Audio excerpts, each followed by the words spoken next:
6. We've got smoke. 5, 4. We've got ignition. 3, 2, 1. We've got RIP takeoff, people. Bear with us. Welcome to another edition of Mouthpiece Included. We have a whole lot to unpack out there. The main thing is JJ. Is JJ a ReDick? Drop that gorgeous Charissa Thompsons. There she is behind me. Fake news. Gets away with it. And let's say, hey, kid. All right. If there's any kids, not kids, but if there's any adults out there who might indulge in hey, that'd be a cool little rap name for you, huh? You could be the Say Hey Kid. Huh? You like that? All right, but in the meantime, you guys, we got some house. Shazbox scaring. We got some house cleaning to do. It's going to take about 2 minutes. No. It's going to take about 2 seconds to get this going. So just stand by and please bear with me. There we go. Switch that over. Why me? We do want to share sound, Karen. All right. I think we're in the building. Please like, share, subscribe, post it. Disclaimer under Section 107 of the Copyright Act 1970. Copyright disclaimer under Section 107 of the Copyright Act 1976. Allowance is made for fair use for purposes such as criticism, comment, news reporting, scholarship, and research. Fair use is a use permitted by copyright statute that might otherwise be infringing. Nonprofit, educational, or personal use tips the balance in favor of fair use.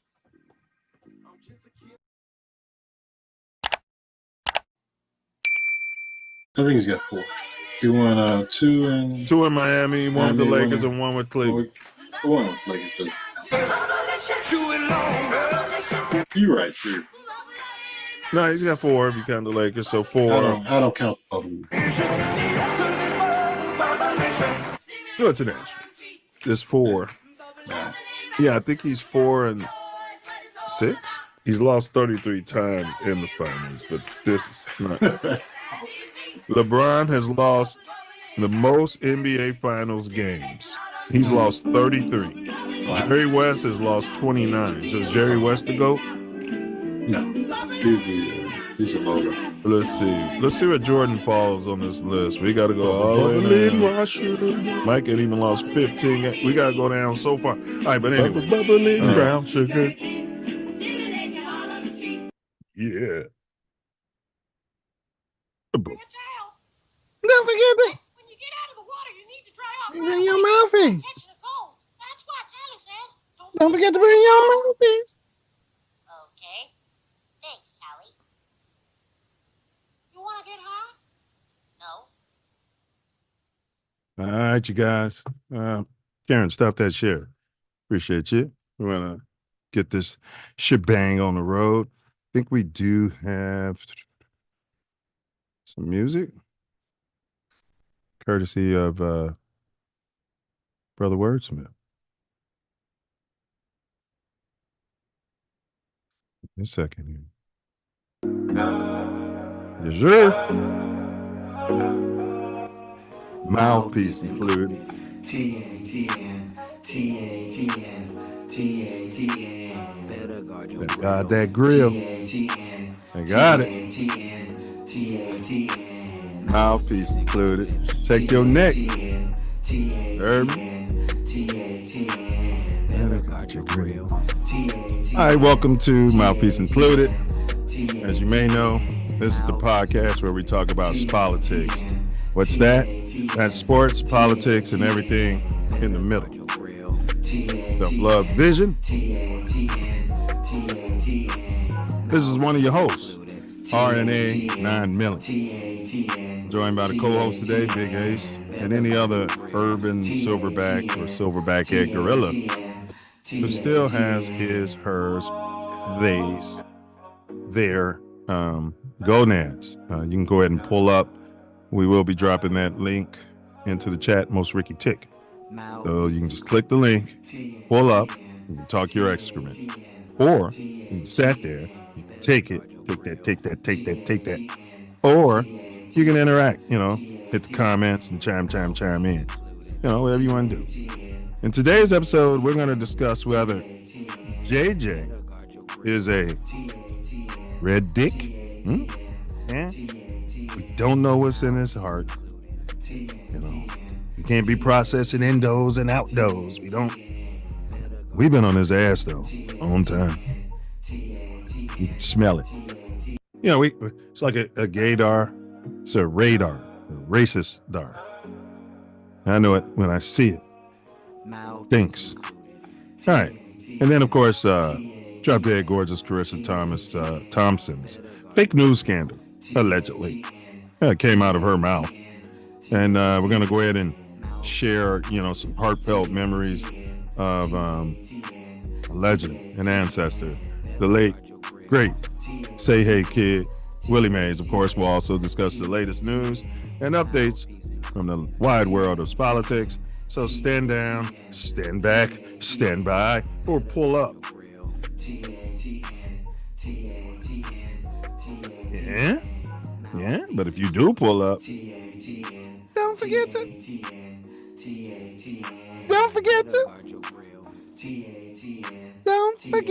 bring your mouthpiece. Sure, that like button. Hit that like button. All right, the views expressed in today's podcast are those of the host and or guests, and not necessarily reflective of TATN, ESPN, or any affiliates. You got that? McDonald's, McDowell's, TATN, ESPN. Yeah, I'm going to file a cease and desist while I'm rambling. Let's go ahead and get Big Ace in the building. Jackie Robinson's finest. If you're looking for a kit on how to be a solid dad, you go ahead and you look up his kit, and he'll ship it out to you on Amazon out there, along with a link to Kyrie's racist link that he had to apologize for. Yeah. Tweeting that movie that he watched. He had to put out the. Well, he was the executive producer of it, Passion, and he wrote it. Passions of Mel Gibson. He to put that out. Yeah, the passions of the fake Christ. Yeah, what would have happened? Yeah, he would have had such backlash and. Hey, with your banter, I'm gonna drop some links on his views. Anyway, happy Sunday.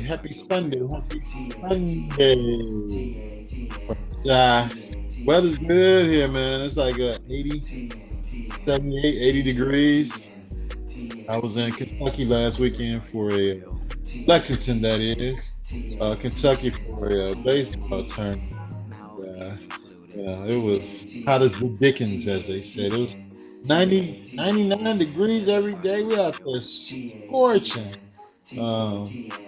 Watching the kids play baseball. No coaching is killing this year. I think I'm gonna have to get back into it pretty soon because the coaching representation I have now lacking, or it's not lacking. As tribal parents would call it, they would call it a daddy ball. But even as the coach that was coaching my own son the last few years, daddy ball has to include trying to win. So if you're not trying to win, you're not coaching. I don't know what the hell you're doing out there. I guess that's why they call it daddy ball. This is to all the coaches out there. Even if you're daddy ball, even if your Ute is not the best player on the team, it's important to put your team in the best position to win. And if that means sitting a kid down for a couple of innings, hold it. If that means sitting a kid down for not being as prepared as the other kids, which is a lesson that all those children need to learn. If that's what that means, because I'm going to frame it in a whole different way. Okay. Yeah, Karen, can you get my camera on? I want to see my big lips. Yeah, what I'm saying is, fella, if it's the whole messaging to a kid, the reason this kid is out there is not that because he's better than you.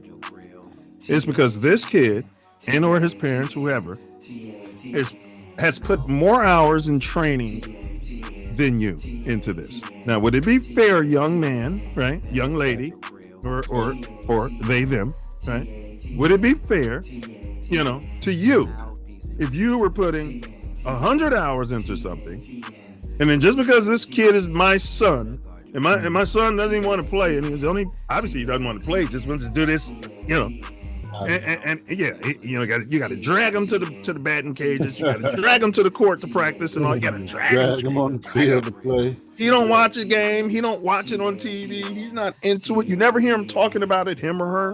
No.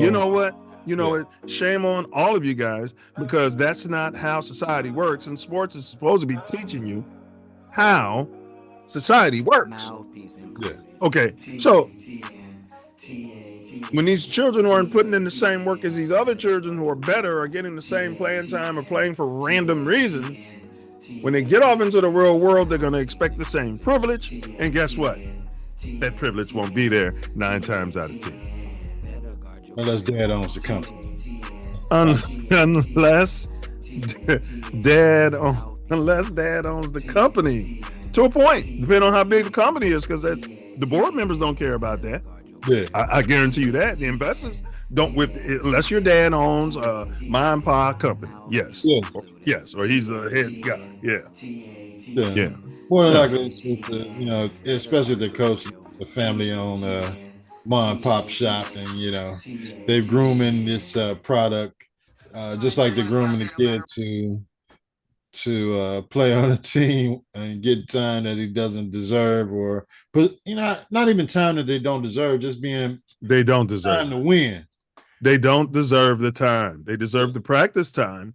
Now, we used to have A teams, B teams. If there's going to be some substandard league, and I call it for the kids who are not working, I'd literally call it that. For the kids who aren't putting as much time into the game as the other kids. For the kids who aren't as dedicated, for whatever your reason is. You might be more dedicated in STEM, and that's okay. I can't come there off the street, and I haven't been dedicating myself to STEM, and I want to take up the whole science fair. You know what I mean? Let's get that kid up there with his project. He spent 10 minutes on it. You're right. Let's give me the trophy for the science fair. Yeah, you're right. Yeah. It's disingenuous, bro. Yeah. And it's disingenuous because, in a sense, it's lazy parenting, too. I want my kid out there. Then get your ass up and get your kid working on their game. If you put the time in with your child would be out there playing. And if your child's not playing, then move the child to another team, maybe a league of lesser talent, where your child can be the superstar out there. Yeah. I mean, it's an entitlement of paying all this money for these teams, and the parents and kids think that they should be playing because their parents paid for the team and bought the uniform. And they got a uniform. Yeah, that was the same way back in the day. We busted their bubble and some of them quit and they didn't get their money back, and maybe I sound too harsh, but that's how my first coach, who was still my best coach, he's an ex-professional tennis player, black man nobody ever talked about. Yeah. That's how he was with us. And we consistently went undefeated. You know what I mean? Yeah. It's a culture that you bring in, and it's a damn culture. And unfortunately, it's an experience though that Deuce had to go through. He thought, the grass may be greener on the other side, playing with these particular with the stinks, pinks, yeah. And now that he knows, now I can tell him.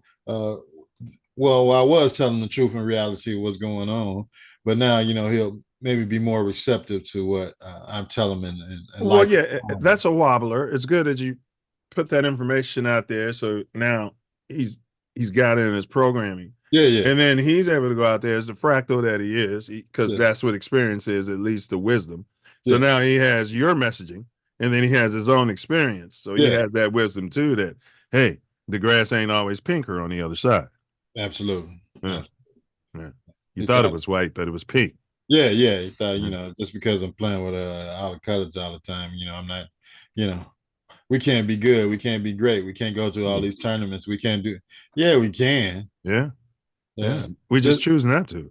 Yeah. We don't want to burn you out and have you throwing curveballs at 9 and 10 years old and having Tommy John surgery at 15. We don't do that. That's right. All right. Weekly RIP. Vikes cornerback, Kyrie Jackson, bro. They rest in peace. Condolences to his family. All right. Yes. Yes, I was reading an article about it. He was back in his hometown in a Dodge Challenger. He was the passenger in the front passenger, and No seatbelt. I don't know. So somebody was speeding, tried to cut lanes, and I guess clipped them.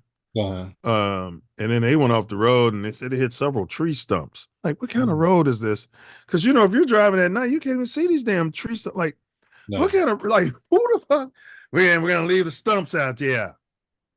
Yeah, I mean, normally, especially if you're in some sort of tree removal, you would go in and knock them stumps out, or maybe that was in a future planning for the next week or something. But to have tree stumps on the side of a road, and you think you're avoiding the trees, you know what I mean? And you're hitting stumps, and man, all three of them died, bro. Three in his car, and the one who caused the accident. Wow. One of them died. They were all like, they played high school football together. It was in the DMV area. Yeah, that's where he's from. 24-year-old rookie, bro. Oh, that's terrible to hear. Damn. Slow down out there, y'all. Yeah, be careful out there. People are driving too fast, especially on the urban areas. Yep. Yeah, you got these high-powered cars. Yeah, it don't even have to be high-powered cars. It can be 3-cylinder pieces of dung. No, but you're right though. To your point about the high-powered car, work your way up, work your children up to those high-powered cars. I would treat it just like a motorcycle. You're not going to go out there and get your child a 1,000 cc motorcycle for his first bike, and if you do, you're pink. Yeah. And you got an insurance policy on that kid, and you hope he dies.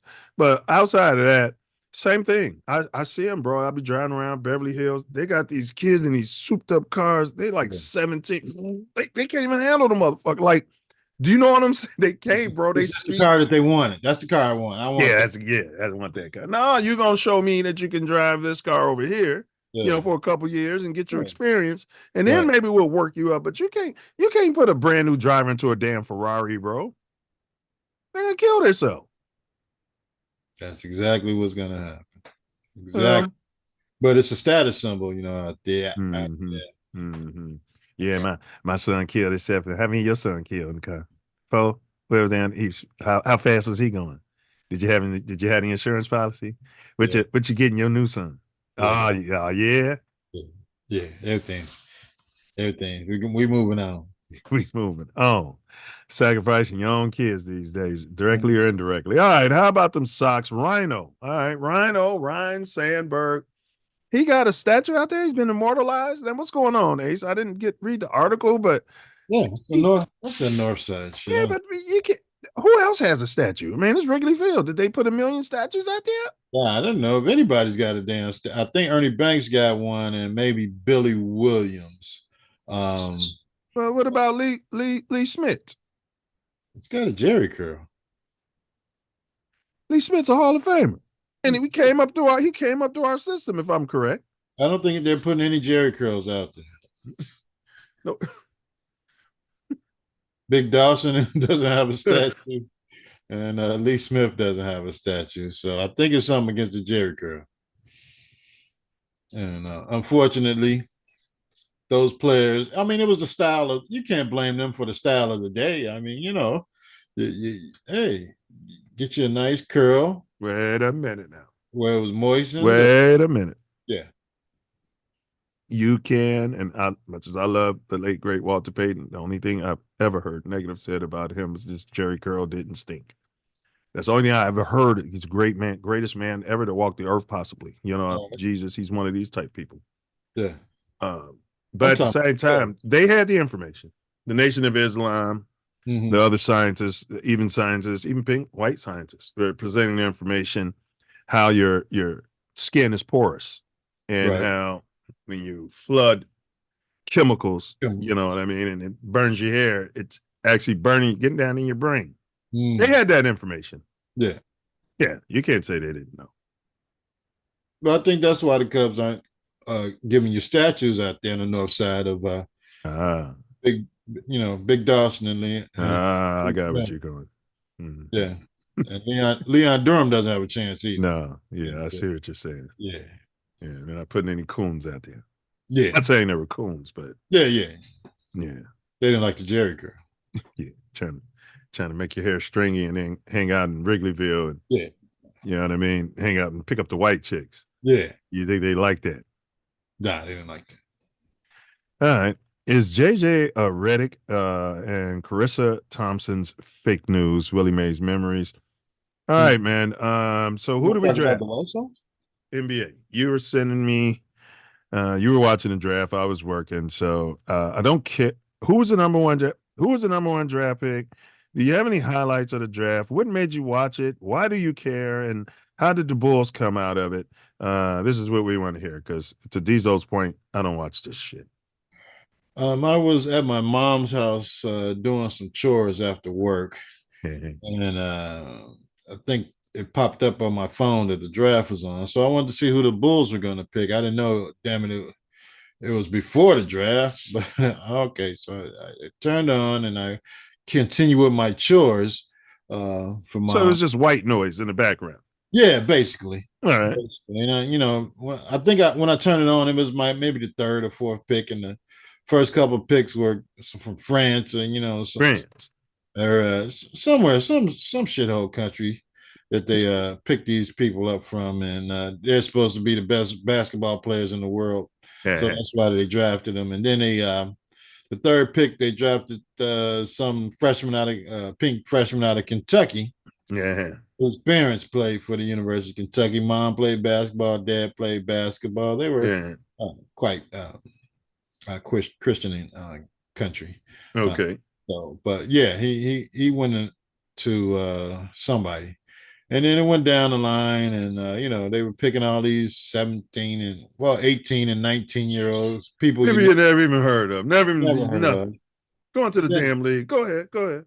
And then I get to number, the Bulls pick number 11. So I'm anticipating some kind of athlete, somebody replace the guys we got to get rid of, or a big man or something. But unfortunately, the couple picks before the Bulls, they took the big man out of Connecticut.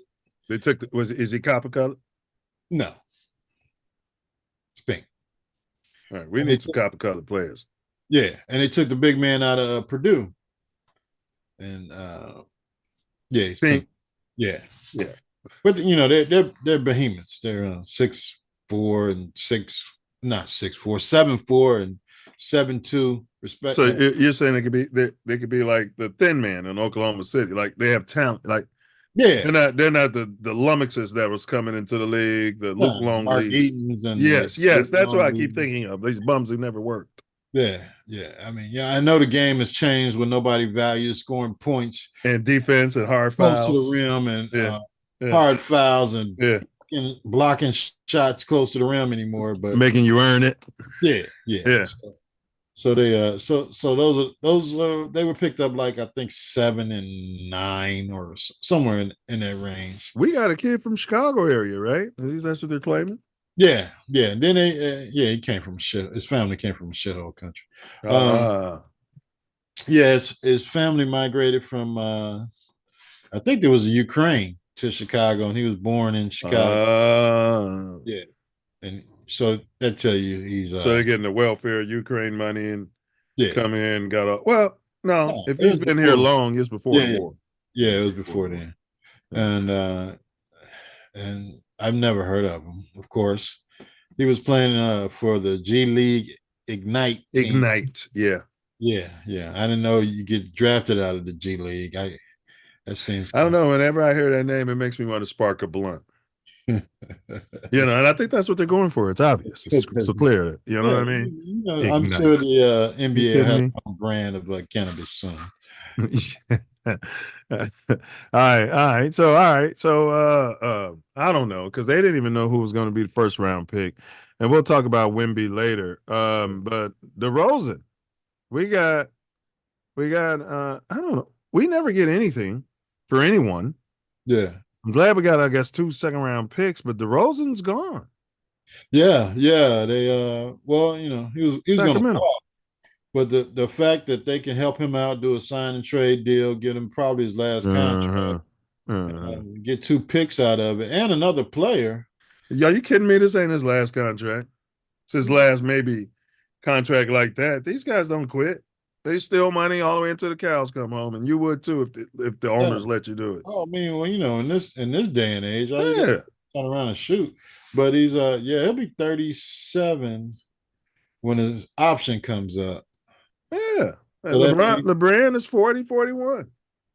so you're saying DeRozan's taking the deer antler spray? That's what I was not suggesting, but it was in between the lines. You're reading my mind. I mean, what I'm saying is he could just get the same treatment, pay the same $1 million a year. It would be worth it. I would pay $1 million a year to extend my career. And even if I'm getting just the veteran exception, you know what I mean? It's still worth that $1 million, and you're playing on to you like 66, 67. Yeah, riding on the bus, smoking and drinking every night, whatever. Yeah. LeBron might play he might be the first to play with his grandson. Yeah. Well, speaking of LeBron and contracts, my gosh. Well, yeah, we're gonna get there. All right. Okay. Is Oh, James? yeah. Yeah. DeRozan's gone. Yeah. Yeah, DeRozan's gone. So what's your comment? Big ups. Wait, first I want to say thank you. For your service with the Bulls. You did a great job, and good riddance. Well, I mean, Good riddance. not good riddance. Come on. 6 rings, man. Y'all got soft. Good riddance. I mean, the team sucked, and it still sucks. But Good riddance. he's going down in history as the second highest scoring player in Bulls history after his 3 years of service with the Chicago Bulls. There's no way he's the second highest scorer in Bulls. There's no way he's got more career points on the Bulls than Scottie Pippen. Yeah, Karen, can you fact check that? This is scoring nonsense. average. Yeah. Scoring average. Okay, all right, there you go. I was about to say, good. Can we put the camera on me? I mean, seriously, thanks for your service. We didn't draft this guy. He came in here from Toronto. We paid him a lot of money for his service. All right. We got him from San Antonio, but he came wherever we got him. All right. Wasn't he originally on Toronto? No. Yeah, he went to Toronto. Okay. Toronto got rid of him, and then they won the championship. All right. And how many playoff series have we won with this guy since we've had him? Good riddance. We haven't been in any. Good riddance. All right. Been playing in. So we need to get rid of this GM, man. Oh, yeah. Yeah, well, I mean, he's bringing in all the pink players you want now. I mean, we need Diesel in to. Oh yeah, Diesel probably loves these moves. Yeah, we got Giddy and this guy that came from the Ukraine and. Oh yeah, Diesel's probably getting season tickets right now. Yeah, you got Vukovic and who's the other guy? I don't know, that's what I said. We need some they're gonna have an all light skinned team out there. Yeah. We need some copper. All right. All right, go Bulls. But good riddance, DeRozan. Glad for your service. Happy for you. I would have moved off you. I think it was last season, season before. I was moving off of him because I knew we weren't going anywhere. It wasn't because of him, but I mean, it was said right here on TATN Mouthpiece Included. They should have blew this thing up a couple of years ago. Yeah. Definitely before they signed that albatross of a contract with Zach LeBedrest. I mean, come on. And before the trade deadline, you could have gotten more. Last season, you could have gotten more for this guy than you got now. Yeah, could have got rid of Caruso. Could have got rid of all him. of them. Yeah. Before the trade deadline, and they were still on some. Well, if we could just, and we were holding on, and before everybody got hurt, we were really. You're stupid. You know what I'm saying? All these players can be healthy, and you're going to get swept in the first round of the playoffs. I mean, come on. I know y'all watched the show. We told you right here on the show you're going to be 500, make it to the play-in game, and that was going to be it. You know what, Ace? We have to unpack who these guys are running the Bulls from the shithole country and why. Yeah. The legacy of all these people coming from shithole countries, right? And ruining the Bulls, the product of the Bulls. We're a laughingstock. Yeah, we are a laughingstock. 6 rings, bro. Yeah, that was the 90s. That was 30 years ago. Well, when you look at the proportion of rings we got versus, we're technically an expansion team. We were right up there with the Lakers in Boston when you look at percentage of championships per year. That's where Michael Jeffrey Jordan left us. Nobody talks about it. Yeah. You know what I mean? Yeah, and then we got away from the triangle. We got away from everything that got us there. And then we start, trying to build around the non-melanated. Free agents and bums. Bums.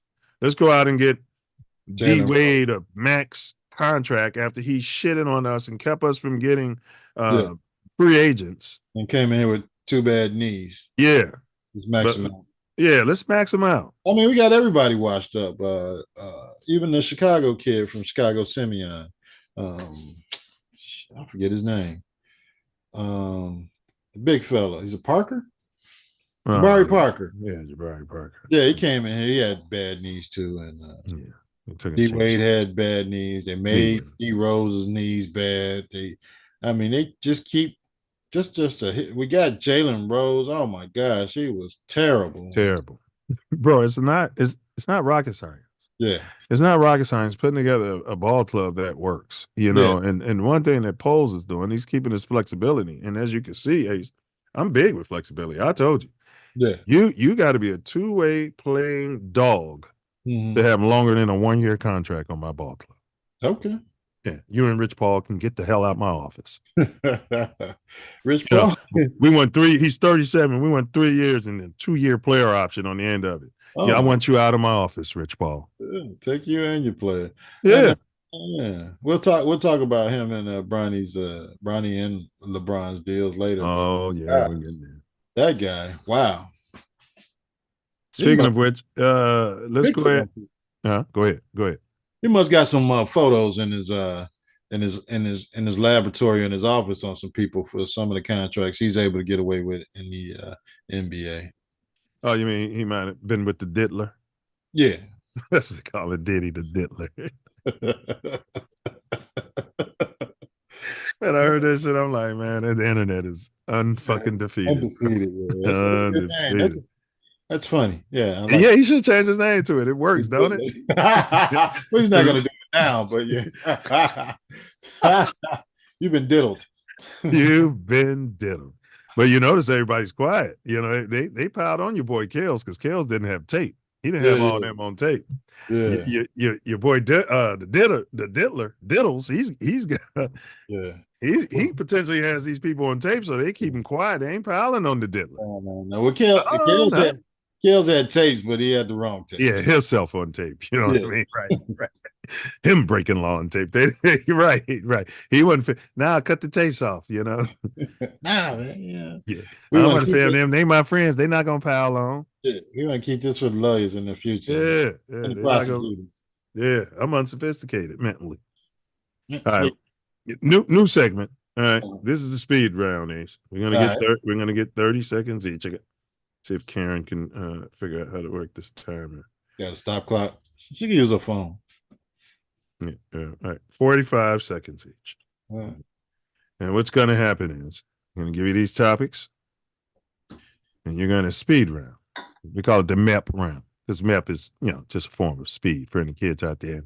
They're telling you names for it. It's just speed out there. They'll have you up for 3, 4, 5 days.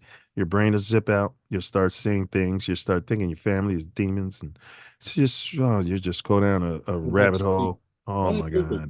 It's going to fire everything in your brain, and there's no coming back from that mentally. There's a way, but the science hasn't been proven, and they'll never use the treatment on your black copper colored ass. Experimenting. Yeah, no, you're gonna get the penal system and a thumb up the bum. Oh my goodness. Hey, you're not telling these kids this. What are you telling them? Yeah, you're telling the truth. You're telling them. I know you guys think this is GTA and you go out and you commit crimes and then you go to sleep. No. They're going to come drag you out of your mom's house. You know what I mean? And drag you to the penal system. They should. Somebody stole my buddy's son's car. I've been driving around with it for a couple of weeks, about a week or so. Spotted driving the damn car, changed the plates. They finally found it in somewhere near the Hyde Park area. But couple weeks. Yeah, just driving the car around. How stupid are you? Yeah, and I bet you had multiple Richard Pryors. Yeah. Big ups to Richard Pryor. All right, here we go, Ace. We're going to start. What the hell? Hold on a second, fellas. 20 minutes? No. Oh, my bad. All right. It's 45 seconds. We're going to start it up. You should hear a tick if I'm. Oh, I know it.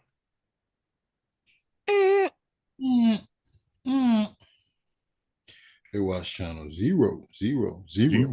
zero, zero, zero. Let's see. Can't on the phone again. Yeah, she been. The police have called me, and they're actually gonna ban her from her phone. They're blocking it. She can see her lawyer about that. No. Yeah, her lawyer's black. So so she's calling the police. Yeah, she's been snitching on him too the whole time. All right, we're almost there. Playlist, the self-love. Okay, here's my timer. TATN Mouthpiece included. Can you guys hear that? TATN. Can you hear that, Ace? Oh, Ace, can you hear the time? Do it again. You can't hear it? No. That's all right. Okay, I can get it. Is it ticking? Yeah, it was ticking, but you can't hear it. So well, ticking loud enough. I heard a slight tick. Slight tick, huh? Slight tick. All right. All right, no worries. Tick, tick, tick. I should have had this set up, but it happens. So this should be. There we go. All righty. Shout out to the White Sox. Yeah, shout out to the White Sox. Yeah. First team in the history of. They're not gonna end up with 20. They're 28 right now, so they might end up with 40 or 50. Still the worst team in the history of baseball. All right, so here we go, Ace. I'm going to throw you. You get 45 seconds. Mm-hmm. All right. Well, actually, there's a minute timer, so you get 30. I get 30. We got to be finished before the buzz. All right. This is the MEP round. All right. First topic: Wimbyama has new rook. Hold on, I started that too soon. Has new rook Castle. He drafted it. They got a new rookie to play alongside of Wimby. Mm-hmm. What are your thoughts on it? 30 seconds. I got a couple of rookie ballers that's going to San Antonio. I believe it's definitely going to quicken up the team. You need to get rid of those bums that didn't want to get the ball and score in the first place. So, these guys are ballers, scorers, and I think he'll be fine. Wimby put through his thing.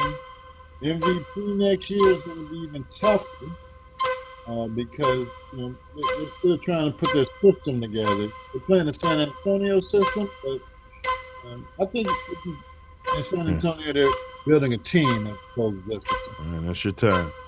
Wimby, they did get that rookie, the veteran Chris Paul. That should help ram the ball to him.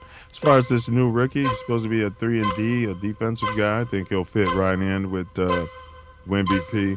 And I was a year early, but they'll definitely punch a ticket to the play-in game next season. All right. I think next playoffs. Speed round. I'll go first, and you go second. Rich Paul allegedly calls GMs about Bronny. I'm calling cap that Rich Paul called the GMs and they all answered the phone and said, "Of course, sir. We're not going to draft this guy and potentially try to get your other guy here. We're billionaires, business people. And okay, if he goes to Turkey, that's terrible for the history of the game. So for that reason, we're going to acquiesce and we're going to listen to you, Rich Paul." What I think happened here is they decided that they knew that nobody wanted him. So they had to cover it up. And that's my time with a lie. Go ahead. It's on you. Yeah. It's highly unlikely that he would be calling another team to see who's going to take Bronny and why and when. It was widely known he was going to go in the second round. So he was just putting the deal together for Big LeBron and Little LeBron. Yeah, I don't think that's likely. The deal separated, and that's what they did. All right. I don't know why your volume ain't coming in while the timer's going, but maybe it's something to do with the timer. So I have to figure out a certain way. We'll work through it because Yeah, it's at first it's cutting you out like for some reason. All Yeah. right. All right, you're starting out. Let's go. The Bears, Jonathan Owens. The Hmm. Bears, the Bears, yeah, he's a rookie. He was Simone given time off to support Simone Biles' Olympic endeavor, right? So Yeah. He's a former fudge packer. is he? Yeah. You said something about that. I was wondering where that was coming from. Are you kidding me? No. All right. So that's what we're on. Yeah. You know, let me put your 30 seconds on so you can hear the time. All right. Here we go. Well, I mean, it's prior to the season. Giving him time off. He's going to be a backup player, just like he was in Green Bay. So, the Olympics come around every 4 years, and they knew what they were getting when they signed him here in Chicago. I like the kid. I mean, he's an energetic player. When he was healthy last year, he was pretty dominant out there on the damn field as a backup, and even when he received time as a starter. I'm fine with it. All right, let me get my 30 seconds. All right. What's happening to the people around the city of Chicago? All right. Get to work. Do you know how many other people have been dating people in the Olympics? And where does this stop? You know what I'm saying? I mean, big ups to Simone Biles. This ain't some sort of political thing. This ain't no, Black Lives Matter. You got a job. You just got drafted in the NFL. You're a 4th-round pick. Let me tell you something. Jimmy Johnson, Papa Bear. You think Papa Bear Hallis would have let him go? You know what I'm saying? You talking about winning the NFC North division and going places nobody's gone. Get to work. Yeah, it's a different era. Yeah, and that's why. All right. You guys. Now I got to start on this next one, and then you go last. All right. All right. Marlins cut Tim Anderson. Now for clarity, Jackie Robinson product, right? No. Oh no. No. Oh, well, that changes the whole shebang. I'll still go first. All right. He's some sort of colored. I've been given some background about a succubus in his life, but I'm looking at the Chicago White Sox and the drop-dead gorgeous Chicago Cubs. You know, I guarantee you, this guy was blonde-haired, blue-eyed, regardless of his problems, pink. He would have been picked up by a major league ball club and brought up to the majors. Yeah, that's my thoughts on Tim Anderson. All right.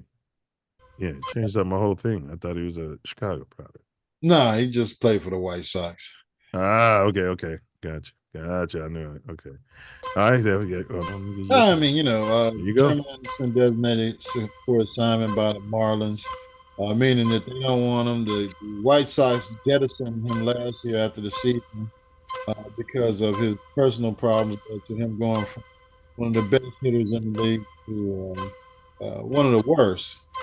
So he couldn't hit any home runs. He wasn't producing anymore.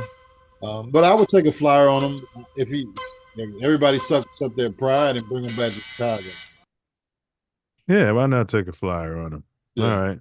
Now we got 2 more, Ace, and then we'll revisit. We're going to talk about Rich Paul because I know you want to sink your teeth into that a little bit. But we got 2 more. But Karen, can you just play the video? Big ups to air quotes, fair use. Rob Papinka, it's for Pink Stink. Mm-hmm. Rob Papinka, he holds the draft post draft press conference. Oh, okay. Presser. Yeah, and he's got Bronny there and the other rookie from the shithole country. Nobody really cares or knows what his name is, but this kid was drafted 17th overall, bro. You got Bronny, who nobody was even going to draft. Yeah. And just and tell me if it's me, and Bronny, I wish I could see his reaction, but you have to go to air quotes to see it. But I'm going to just give you the volume, and then we're going to unpack it in 30 seconds. You tell me how you feel about this. You're there with one of your children who's been drafted first by the Lakers. Mm-hmm. And then there's Bronny, who's been drafted second. Your kid has dreams too. Yeah, hoop dreams. Yeah, they all got dreams. All right, Karen, let's go ahead and play it. Launching the NBA careers of two fine young men, Bronny James and Dalton Connect. These are two men of high character and hard work ethic. Those are the qualities we look for at the Lakers when we draft players. And it's a testament to how Bronny was raised by LeBron and Savannah and how Dalton was raised by Kerry and Corey. All right, we're gonna start the clock. Let's see. No, Scotty Pippen. Oh, no, I don't. Okay, here we go. I'll kick it to you. Hold on, don't start yet. Let me get placement. Okay. All right, so you heard that. Yeah. Okay, that was the press conference. I mean, come on. I mean, Dalton Connect, whoever the hell he is, whatever country he comes from. It's obvious it was a press conference for Bronny James, and luckily he had a chance to be there. So, I mean, come on. Who cares? Hopefully he'll make the damn team as a #1 draft pick, and hopefully Bronny becomes his friend because they're drafted in the same class. He can stay on the team because I believe he'll have the same power as his dad to jettison players. Great take. Great take. All right, here's my take. Yeah. You know what I mean? You might as well have drafted Bronny #1 Papinka, or, had separate presses. Yeah, it's disrespectful to that kid and his family. You could care less about him. Why'd you draft him? Now, but you lit a fire under that young man, and that young man is going to be attempting to bum assault Bronny James every second of his life, and probably is going to bum assault him until he quits out of the league. That's what I would do. Yeah. I'd take it out on him. Yeah. Ruining my moment. All right, last one, bro. And this is interesting, man. And okay, I'm gonna save my take. I gotta go first this time, so I'm gonna save my take. All right, last MEP speed round. Yeah. Angel Reese, RTOY, Rookie of the Year, 7th overall pick. Classy draft pick by whoever's running the organization. All right. I remember all the rumors saying we had a chance to get Angel. I thought she'd be perfect for the city. Thought she'd eventually become what she's becoming now. Thought it would take 2 to 3 years. Hey, I'm going full Donald Trump. Unless something changes, if she doesn't get Rookie of the Year, it's fixed. All right. Well, all right. Go ahead. Well, Angel was the Rookie of the Month for the WNBA June, and she proved that I believe she had like 10 or 11 double digits in a row. So her skills have transferred over from the college rank to the pro rank as her counterpart. Gets better with her team. Angel is doing her thing, even with a 6'7" center. She's out rebounding her and out playing her. They came in and see the stars. So, yeah, and when the buzzer goes off, you can wrap up what you're saying. That's just a buzzer to kind of, Yeah, but I think she probably deserves it if she keeps playing at the clip she is. But it's still a season to be played, and Caitlin just had her first triple double. So we'll see. I don't know how women think per se. Could the sorority of the WNBA, the Copper Colors, the way they're keeping their knee on Caitlin Clark's neck, could the opposite be happening? Now, I looked at the highlights of what Angel Reese is doing. Like, could they be giving her shit? But I looked at the highlights, and they're not giving her shit. No, she banging. No, she taking it. Yeah, because they compete. I looked at the highlights. I was like, they're not giving her none of that. Everything she's getting, you know what I'm saying? Because I could tell. I hooped. I could tell, oh, man, they're not even competing. They letting her get that. Yeah, she Yeah. banging. Yeah, she taking it. Yeah, WNBA is it's a different league. It's a more Competitive. competitive brand of basketball than Damn shame. Tougher. that 3-point league, that the big three Uh-huh. NBA that they got running around out there shooting Mhm. 3-pointers and Mhm. dunking The big three. with nobody rim guarding or playing any defense in the damn hole. Yeah, it's a different league. I like it. And what was going to be your comments though? You were sinking your teeth into this. I want to see his big lips into the Rich Paul, Bronny. You've been teasing this all day. I mean, was there something specific you wanted to add that we didn't talk in the 30 seconds? I mean, come on, man. Bronny gets a 4-year, $8 million guaranteed deal. Yeah. It might be peanuts as far as the NBA is concerned, but he's a second round pick. Not many second round picks get guaranteed deals. There's a couple last year that got similar deal. Yeah, well, they were probably Rich Paul clients as well. And it's probably the overplay for the underlay. Yeah. This doesn't make sense. And then at 65 years old, LeBron gets a 2-year, $104 million contract, $1 million a week for this guy to play. Now, there was a rumor at the beginning of free agency that he was going to take lesser money to correct to supplement his son's income. Yeah, to improve the team.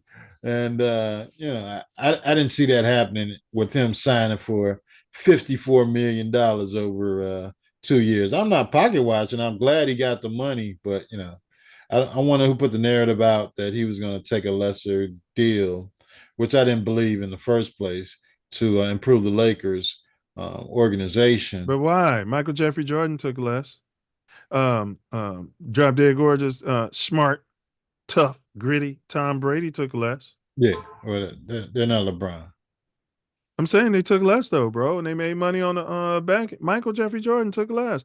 Sideshow Bob is taking less. Pat Mahomes. Yeah, I mean, but those guys want to win. So does LeBron. He talks about his legacy all the time. Oh yeah, what is his legacy? His son playing. He posted the pictures. Yeah, he got that done. I mean, what does that have to do with winning? You got to admit, you heard, I don't know if you heard it here first, but I've been saying this because I was talking to my big brother about this about 5 years ago. And I was like, man, LeBron's going to play with this. Before people were talking about it nationally, I was like, LeBron's going to play with his son. He's going to hang around and play with his son. So what he started doing was, in my opinion, playing lazily. I'm not going to say playing lazy, but playing in such a way where he's not going to pop that Achilles. He's not, you know what I mean? Yeah. Just hanging around so he can play with his boy. And I think they're going to keep him on the roster, his son, and he's going to get time he probably wouldn't get if he wasn't LeBron's son. I don't care. I don't care about nepotism. That's good.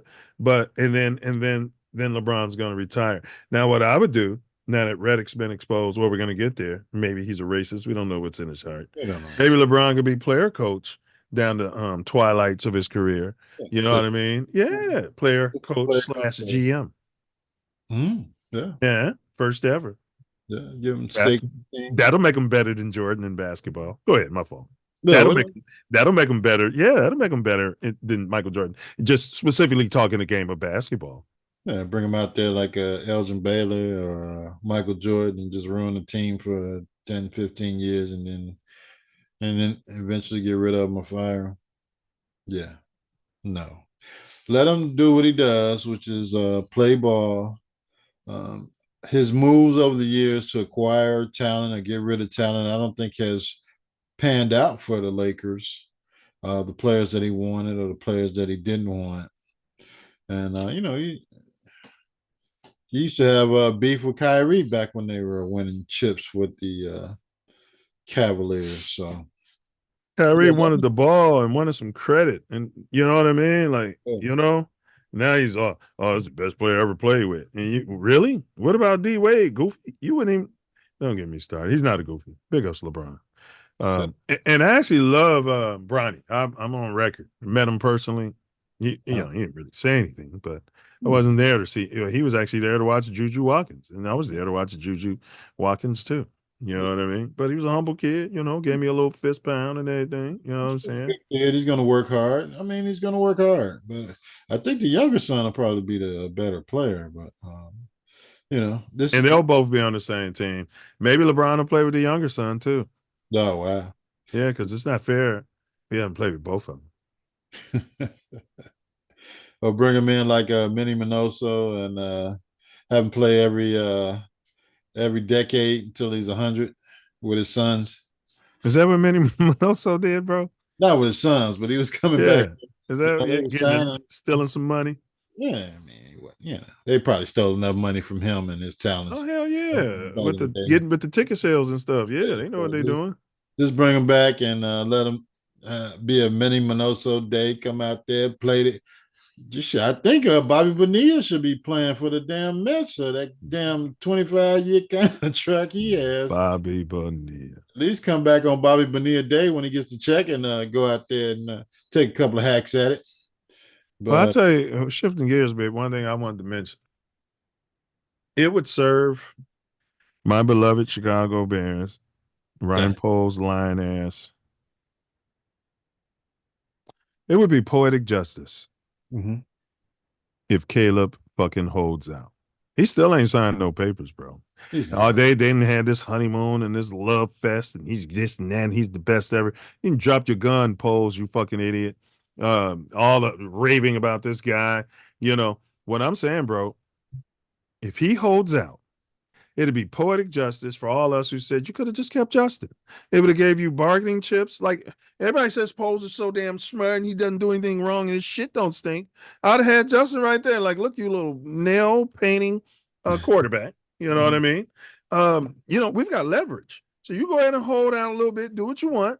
We got this guy in the contract right here. We're going to work with you. You know what I'm saying? But if the threat of a holdout now ruins everything. Wounds it. What do you say about that?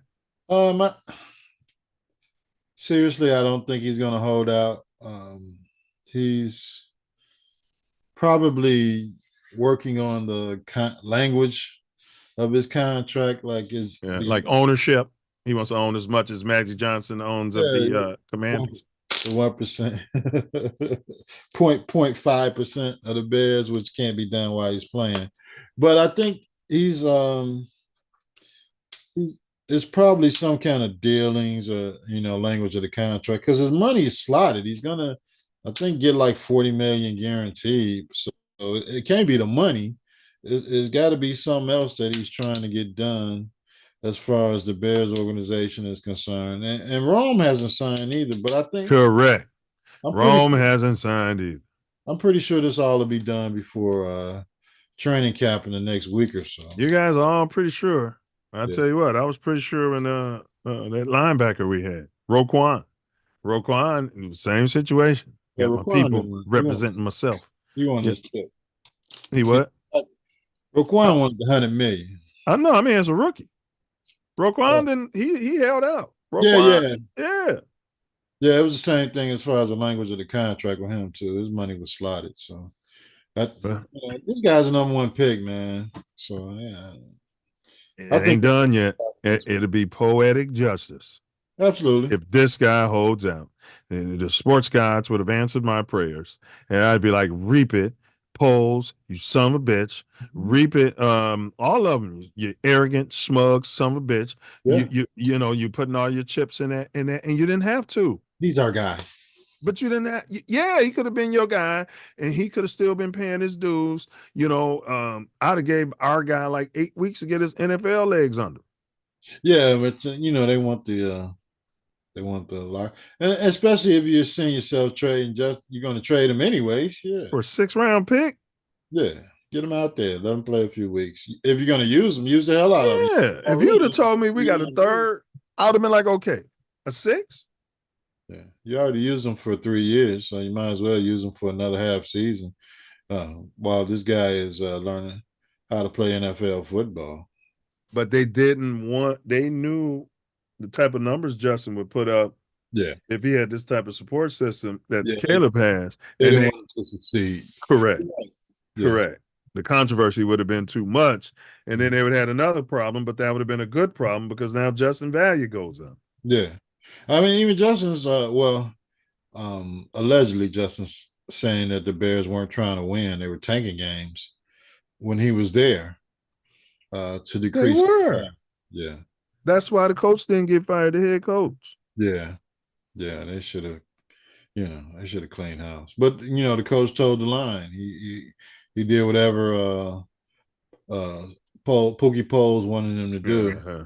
Both of them with their unannounced contract terms. Yeah. We don't even have. They could be getting the minimum wage that they offered. Levy. No, they offered the Hall of Famer. Olin. Yeah. Olin said they offered him $16 an hour to come help the team and teach them all the stuff he was doing. The perennial all-star. Hall of Famer. Yeah. Hall of Famer, like, yeah, no, thanks. I'm good. $16 an hour. They feel like we paid you enough. You're rich. That's how they feel. Yeah. You should come back and help your team. Yeah. Team. This is your team. The Caskies. All right. Now this is something I hadn't heard about, but did you have anything else to add to that before we go to the next topic? About Bronny and LeBron? No, whether that or polls or anything. Yeah, I believe these deals will get done. They'll get done in the next week. If they're not done, I think the new training. Bear with us. Welcome to another edition of Mouthpiece. Rookie training camp starts on the 16th, and if the deals aren't done by then, the Bears going to be looking pretty bad. But he's been participating in everything without a contract. I mean, he's got money. So far they ain't putting no pads on. Yeah, y'all cats, man. Y'all just listen, man. He ain't saying. I'm not hearing what I need to hear from either one of them. You understand? I'm not hearing what I need to hear from either one of them. You're speaking in terms of confidence, and I'm not hearing anything you're intimating from any one of those guys. From those guys, yeah. No. Well, I mean, I hear you hear the right things from Rome talking about he wants to break all the Bears records. And the other one wants to get 9 Super Bowls. Yeah. But contract, well, that's what the agents are for. But they don't have agents. Well, our quarterback doesn't. He's got a team. Yeah, no, he don't have agents. He's got his mom and them. They worked that out. That's what it's about. Come on, man. We got to get this done. Nah, the team is pimping. So what's happening is it's like you got a prize recruit. Hey, you're a good family. You're a good man. Yeah. So if your sons were my sons, once it comes down to recruiting, you know what I mean? We got to sit down and y'all got to, what can y'all do for me, the father? You know what I mean? I'm LeVar Ball out in this motherfucker. So what I'm saying, there could be a lot of that going on. Let's extend this negotiating process because they keep whining and dining. My family, little Pookie, little Ray get to come out here. They putting them in the 4 seasons. They offering them personal stuff to get me to sign. They're sweetening the deal for me to get my son to sign. Yeah. Maybe that's what they're doing. Yeah. Get everybody some kind of job or some kind of incentive for him to play. Maybe those are the details you're talking about. Yeah, the minutia, the stuff that perks. The tickets, both scammers on each side's got to work out. Yeah. Private planes and Do I get my own? Do I get my own office separate from the team? Yeah. Like Russell.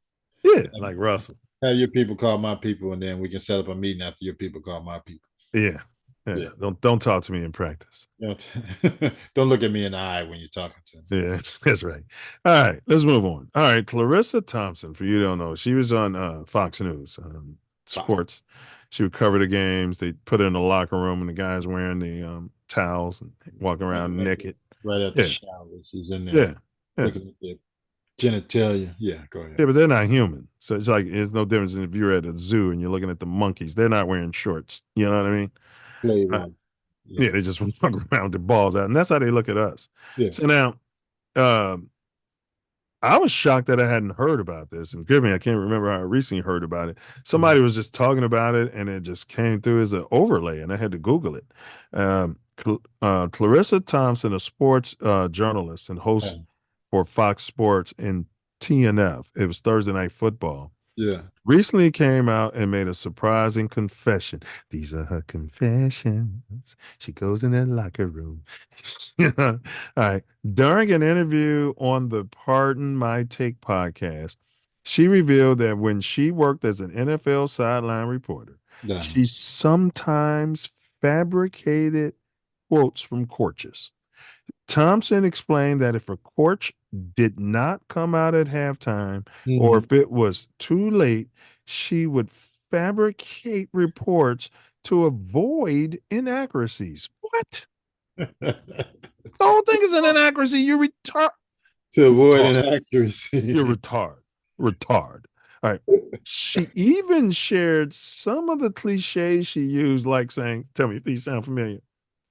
We need to stop. And she, quote, and okay. And Coach Ace, who's coaching Jackie Robinson, came out and said, and I quote, we need to stop hurting ourselves. Or quote, we need to be better on third down. Her admission sparked outrage among fellow journalists and sports industry professionals. However, Thompson later attempted to clarify on IG that she had chosen the wrong words to describe the situation and maintained that she had never lied or been unethical during her time as a sportscaster. Regardless, her revelation has certainly stirred up. How can you even suggest this as a journalist, right? As a journalist, you're not, bro. That's like being a doctor suggesting you're not doing everything to save people. You know, sometimes when I'm in the ER, man, like they come in and they black, I don't even want to help me shit because I don't even do it. I take my time, get it, and then they ask you about it later. I misspoke my words. Go ahead, bro. I'm gonna hear you. I know they had diabetes when they came in. I saw they were black. I know they were diabetic, so I told them just go. Yeah, diabetic, high blood pressure. Get you some insulin and lose some weight, and you probably got high blood pressure too. Have a good day. No, I mean, you know, it takes you back to damn the Madden game. You know when they talk to the sideline reporter and they come out and say the same shit every halftime. Yeah. You know, I mean when the coaches do come out and speak, they normally say the same things every week. So I guess she took her creative license to fabricate, to not tell the truth tell the truth that I don't know what's going on in the locker room, which would be better. I don't know what's going on, but the coach hasn't come out. We can't get a comment from Jim. But I think they should be working on, you know, being better on third down, stopping the run, and doing whatever that they need to do, get the offense going. You know what I'm saying? But instead, she said, "Coach." All right. So she comes out there with her quote. I'm your GM. Yeah. Is that what the fuck you thought the problem was in that game? Do you understand? It's her analyzing what the problem, what she thinks and then now you're like, well, I never said none of that shit. Say that. Where'd she get that from? Right. And because she's blonde haired, blue eyed, drop dead gorgeous, it was never an issue. They just let her go around and lie. You gonna tell me if that was a black girl out of Howard doing that one of the coaches with him like she's fabricating? Yeah, she's lying. Lying. I've never even talked to this chick in my life, let alone at halftime. I was concentrating on my damn team. Man. Lying on me. Okay, we'll take care of it. The privilege. Thomas fired for lying during the halftime interviews and having no integrity as a journalist. Integrity. Yeah. That's what had no integrity farms. Yeah. That's what would have happened. But the fact that she can come out like, you know, I was just on shrooms when I was doing that interview, and I misspoke. And what really happened is, you know, I would just help the coaches out if they weren't available at halftime. Yeah, that's bizarre that she's even. Yeah, and other journalists came out like, what? Because it's lazy, and it's one of the first principles of journalism. Yeah. I'd have sued the shit out of Fox for slander. And I go get a lawyer and go back to these specific it's games. open and shut. It's open and shut. Yep, I never told her none of that shit. Yeah. And that shit got me fired, I think. Had my GM looking at me like I was retarded. Right. She misspoke to the world, lied to the fans, lied to my employer right on television. And that's the reason we only won 3 games this year. All right. Is Drop Dead Gorgeous JJ ReDick? And that's what we're on right now. Well, no. Real quick. We want to cover the late great Say Hey Kid. What do you know about his baseball career? What's your overall memory? Well, I don't remember. I never saw him play, but what's your overall understanding of what he did for the game of baseball? Willie Mays. I mean, he was a great outfielder. He was one of the greatest players in the history of baseball. He's most known for his over-the-shoulder catch. Basket catch, boy. Yeah. I mean, it was a big moment too. Like that's some Negro League stuff, boy. But go ahead. But yeah, his talent and speed and quickness on the baseball field, which is not valued in today's game for whatever reason. Just like athleticism has been devalued in the NBA. In the NBA, right? It's just 3-point shooting, the skill of standing behind the line and shooting step back 3-pointers or stretch 3, stretch 4, stretch 5. Everybody's a damn stretch. Nobody values getting close to the damn hoop and laying the ball in or the inside or the big man game anymore. That's why Embiid doesn't win, and that's why he's hurt all the time. He's trying to do too much stretch. Yeah, out there stretch screen, then trying to get back on defense or trying to get to the hole. Yeah, Big's body ain't they built for all that. For all game. Right. Yeah. There's moments, bro. If you want to go 82 games, and these analytic guys are trying to reinvent the damn wheel. Well, I mean, Steph Curry has done it. And the Euro game. So they're trying to make all this into the Euro game so they can go get those players like a number 1 and number 2 draft picks this year and bring them right on over here and make them stretches. I think the number 1 pick is like 6'10", 7 feet. Yeah, 114 pounds or something like that. Same as a number 2 pick. So you want these kids to have potential. And some of them be drafted on potential, but the whole damn draft, everybody getting drafted on potential of what they may be in 4 or 5 years, and then they won't even be on this team, and they'll get a $100 million deal from the next team. It's a bad model that the NBA's got going. Horrible model. And hopefully, it comes to an end, the next bargaining agreement or whatever they figure out. But it's just a bad model. And let me run through this. Willie Howard Mays Jr., nicknamed the Say Hey Kid. He was an American baseball center fielder. He played 23 years in MLB and is widely regarded, to Ace's point, as one of the greatest players ever. So he was born on 5/6, 1931 in Westfield, Alabama. He joined the Birmingham Black Barons in the Negro Leagues in 1948. He signed with the New York Giants in 1950. Made his major league debut on May 25th in 1951. Won National League Rookie of the Year in 1951, despite the racists. Came right in. Hit 20 home runs that season, helping the Giants win their first pennant in 14 years. So he came right in, and to Ace's point at the top of the show, he got the W, was playing to win.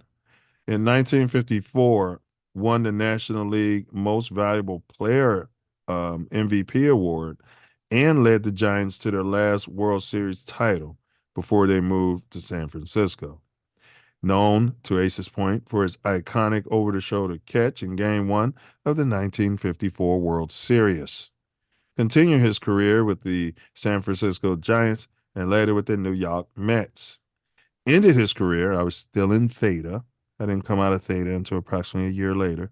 Ended his career after the 1973 World Series with the Mets. An all-star 24 times and a 12-time Gold Glove Award winner in center field, bro. Got them wheels and them skills. Wheels and skills, baby. Say hey. Yeah, I wish I had the privilege. Yeah. I'm gonna have to get on YouTube, maybe watch a couple of his games. You know what I mean? Because I never had the privilege, bro. Yeah. Yeah. And even the players that we did have the opportunity to see when we was in the 80s and 70s and 90s. Some of them was past their prime, like Reggie. Yeah, we just couldn't. Steel ball. Yeah, Reggie was. Yeah. Reggie, like, yeah. And But you're right. We couldn't connect.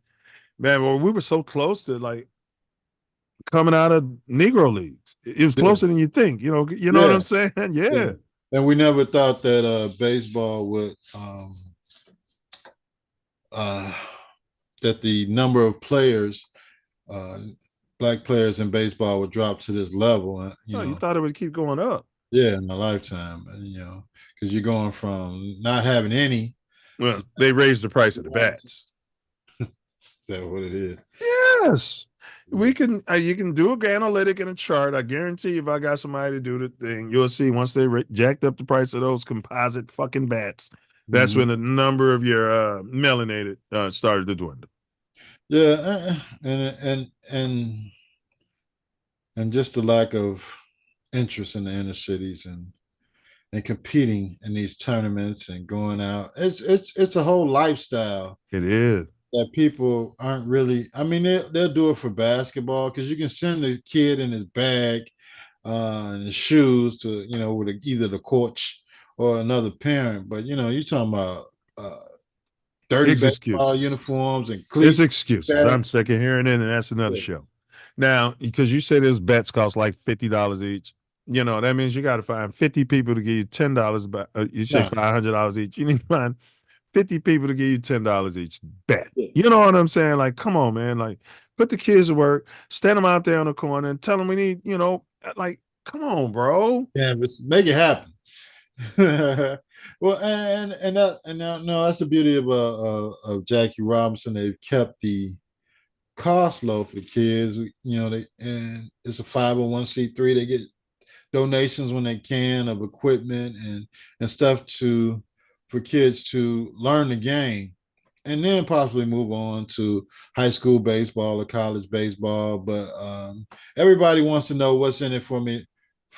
What have you done for me lately? Where did the money go? There is no money. We're trying to cut the grass, get a lawnmower for the damn field. Are you serious? Buy baseball. I mean, are you serious? The people. This is the stuff that was going on. Where did the money go?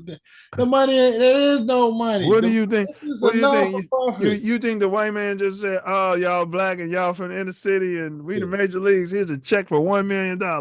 Yeah, that's what they think. I don't know what they. Well, especially in 14 when they raised the money for the T-shirt sales, everybody wanted to know.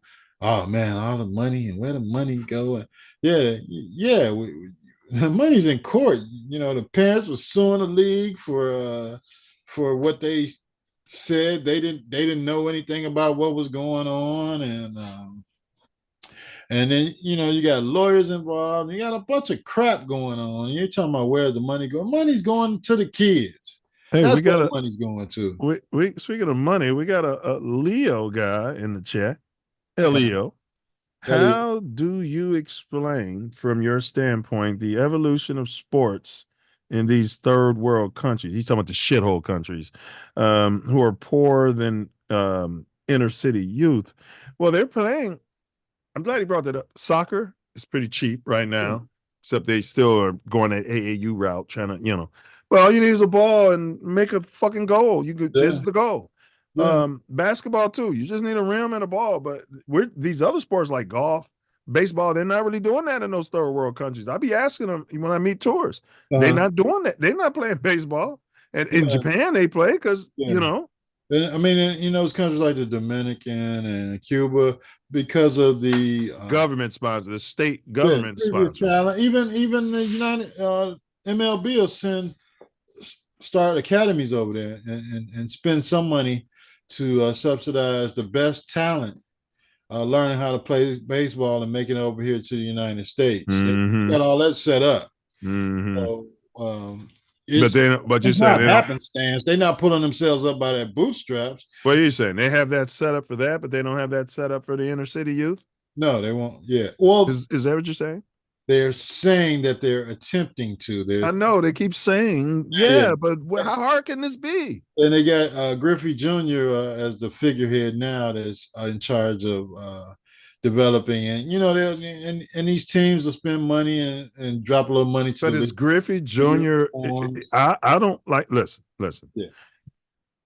He's a privileged kid. He comes from a privileged background. Yeah. He's not going to see it as someone who was a first generation baseball player, came in poor and stupid, not poor and stupid, but, you know, came in off the street. I would have got another guy maybe to work with him and make Griffey like the figurehead. You know what I'm saying? Because he's not going to have the same passion for it that you or I got. Yeah. He can't. He's from the suburbs. His mom's probably pink. I get Strawberry or Dwight Gooden or one of them guys that, you know, they went through it. They went through everything. Yes. They ran back to make it to the major leagues, and they were talented, and they knew what coming out of the inner cities was to make it to the major leagues. And you know, but to say that third world countries produce talent in sports, a lot of times that's set up by these different leagues. You got the NFL going over to Europe, you got MLB in these different countries, you got definitely NBA all over the world. So it's not that these players are pulling themselves up by the bootstraps. Hopefully they're finding these different outlets that force them the ability to get to the United States and play in these professional sports. So that's how it happens in third world countries. Their numbers are just as minute as, you know, an American kid is to make it in the NBA or the MLB or to make it to the NFL. And I want to remind everybody, yeah, everybody in the third world country ain't poor. So that's one thing Americans got. Yeah. When you be meeting those tourists and shit from third world countries, they're not necessarily they're not necessarily poor. They wouldn't be here. Like, you know what I'm saying? Like, some of them are the elite in their countries and they over here, you know what I mean? And they start playing baseball and stuff. Yeah. They're rich over there. Yeah, they're taking advantage of the poor. Yeah. All right. Looks like a Negro player until they start speaking in Spanish. Yeah, Well, I mean, we're all brown. I mean, they're relatives. And they be dark skinned, they be having their hat cocked off, then they can swim better than our relatives and our ancestors, you know. When they pushed them off the boat, they kept swimming and they ended up on the island. You know? I guess. Yeah, they are us, but you know, I want them coming from our communities. You know what I mean? We should be at least 30% in baseball. Yeah, I mean, to be down to 6% and dropping it makes no sense. And another thing is, when we talked about it, soccer, because I be talking to these Europeans and the money they're making, the money that they are making from playing soccer, that should be starting to interest younger brothers and sisters, because they keep talking about, well, it ain't cool here. I get it. Yeah, but it's not. Look at that damn money. It's just that in the inner city, it's just not coached, and teams aren't built, and it's not put together. The infrastructure. Yeah. I mean, it's in the inner city. It's just not in our communities. Correct. Yeah, and I'm saying, just like baseball isn't for some people, and their parents figure out a way to get them over to Jackie Robinson or get them out to the suburb or whatever. You know what I'm saying? There's going to be a Machty. There's going to be some kid who grows to be 6'4", 6'5", and his dad is going to do what I'm talking about. They're going to start training this kid in soccer, and he's going to be an athlete. And everywhere he goes, they're going to be, we make you a good safety. No, my kid's playing, unless he's the punter and the kicker, my kid's focusing on soccer and punting and kicking. That's it. You know what I mean? He's doing everything with his feet and his mind, you know, because, bro, there's that money, man. Yeah, everybody can't hit a fastball, a curveball. Everybody can't hit a jump shot. Everybody can't tackle somebody, you know. And everybody can't get a contract for $1 billion. Yeah. That's what they're signing in soccer, bro. And it's like we don't know as Black Americans. It's like we don't know. They are getting paid more than NBA players. Oh yeah, yeah, yeah. So used to be a time where baseball and the NBA, that's where it was, and that's why we did it. We got to open, expand, and start going after the soccer money, bro. Soccer money, golf money, all this money's out here. Yeah. Gaming, like we had on our show in the past. There's different venues for different athletes. So whatever Yeah. your skill set is, don't be afraid to pursue it. And parents, don't stifle your kid from pursuing it because this meathead coach at the damn school or around the corner said, "Yeah, you'd be a great defensive back." Man, he's fast and he's quick. Maybe he's a better soccer player. Yeah, and he's asking, do you think they'd rather have them than our youth? Yes, and that's because they don't want us to prosper and make money.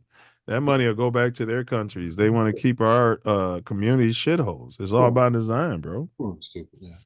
Yeah, they like our communities being shitholes and feeding the penal system. That's how it's all designed. Yeah, you Now, need those workers. absolutely, slaves. All right. Now, his dad, Willie Mays Sr., was a talented baseball player in the Negro leagues. All right. Mays grew up playing baseball and honed his skills in the sandlot. Mays married Margaret Wendell Chapman in 1956. They had 2 children together, Michael and May Louise. Mays served in the U.S. Army during the Korean War. He's a hero. Veteran hero. Despite missing those years, he returned to baseball and dominated. You know how players be out and well, he's been hurt. And, the sophie, he's been hurt for 2 years. He's not going to be able to. That's baseball, man. You can't walk away from baseball and cannot play the game. Yeah. But I bet you he was over there swinging at baseballs over there, though. Yeah. You know what I mean? Yeah. Or the baseball players pitching. Yeah, I'm sure they had it. Yeah, a lot of Negro talent. Let's see. He was known for his infectious smile, charisma, and love for the game. I remember that from his interviews. A trailblazer for African American players, breaking barriers, inspiring generation of young players. His sportsmanship and dedication left an enduring legacy in life and also baseball. Willie Mays remains an icon for his athletic prowess, but also for his positive impact he made off the field. Racial discrimination. He seems like he was a more acceptable, like they were sending him down the OJ route. You know what I mean? Yeah. You know what I mean? I don't think he's ever said anything. I don't know, but I didn't see any evidence of him ever speaking out and doing this type of stuff. Yeah. He's a Magic Johnson type. Go ahead, bro. Go ahead. I don't think he had many political aspirations or publicly. Yeah. He would that he would upset the apple cart, as opposed to the players that came after him, maybe in the the 60s and 70s, because you got his father came from the Negro Leagues, and then he was born and playing right after Black Star, just getting into Major League Baseball. So I think he was just out there, doing what he was he was doing, paving the way for the people coming after. Yeah. So and it's something to be said too, Ace, how they had to move back in those days, right? Since there was so much violence, against us. It could be said that since he was the breadwinner, a lot of them helped the struggle in other ways. They would give money and stuff. You know what I'm saying? Because they couldn't be publicly doing stuff, or they would lose that money. Yeah, or there would be a bigger threat to them than it would be to the players that were working their way up behind them on their coattails, because you have he would, I guess, be in the same breath as Jackie Robinson during the era of playing, because he came right up behind Jackie Robinson. Yeah, he was like 3 or 4 years behind Jackie Robinson. Yeah. So and Jackie Robinson was a veteran, and those guys, they had been through some stuff going through the military too. So they were just trying to pave the way for the next generation of ball players to come up behind them, and I think they did a fantastic job of doing that. No matter what you want to say about how they spoke out or helped help struggle behind the scenes or what you knew about them. You're saying the fact that they went through what they went through, that was the struggle in itself. They walked it. They couldn't talk it. Yeah, because I mean, even in the military, they wasn't accepted in the military either. But they but they wasn't no bitches. See, that's what people understand. Just like we wasn't no hoes coming up. You know what I'm saying? Like people get the impression that black men was just getting stepped on. Now we had our units, and don't come over here on that pussy ass shit. Now you might be able to catch us slipping, but don't come over here on that bullshit white boy. Like, and they probably used to play baseball against each other because it was America's pastime. And to the point, is baseball in your mind still America's game? Because some people are saying it's soccer. And when I talked to the migrants out here in LA, is baseball still Americans? I think it's football. I think America's game is turned into football, NFL football. I believe it may have turned to the NFL. The demographic for America's game, right? I see what you're saying. The pink stink. Well, in that case, it's NASCAR or golf. Doesn't have as many events as baseball does, or the PGA, and they don't have as many events either. Yeah. So I think just the sheer amount of games that baseball plays makes it America's pastime. I see your point. You still bring the kid to the game, like Torrey took his son to the White Sox game, that kind of thing. It seems like your fathers and sons tend to do that more than I don't know the other sports. Because you go to a football game, it's usually maybe with your buddies and y'all drinking and partying. Yeah. Plus football, I don't think the kid's gonna appreciate that $200 damn ticket. Where you can and it's being out there in 40 below. Go ahead. Yeah. Where you can take them to a baseball game, man. It's 15 summertime and it's hot dog, kid experience. They can walk around the park and enjoy it, see the statues inside the stadium or whatever the hell's going on, as opposed to football. Being around a bunch of drunk people. Drunk people cursing and yelling and screaming, fighting, cursing and screaming and fighting. Yeah. It's a different, and the home team's only got 9 games in the season. So, those games are precious to those fanatics that are there, that have been drinking all day since 6 a.m. and tailgating and drinking after the game. So, I think it probably still is America's past. Don't forget the booger sugar. Because if you don't think they're out there, they ain't out there popping pills and doing booger sugar, you're in the RV. Dude, like shit. You know what I'm saying? Like man, I just flew in to watch a football game. Like, no. Yeah, right. All right, here we go. Got on. Yeah, that's my favorite player. You know what I mean? Like, all right.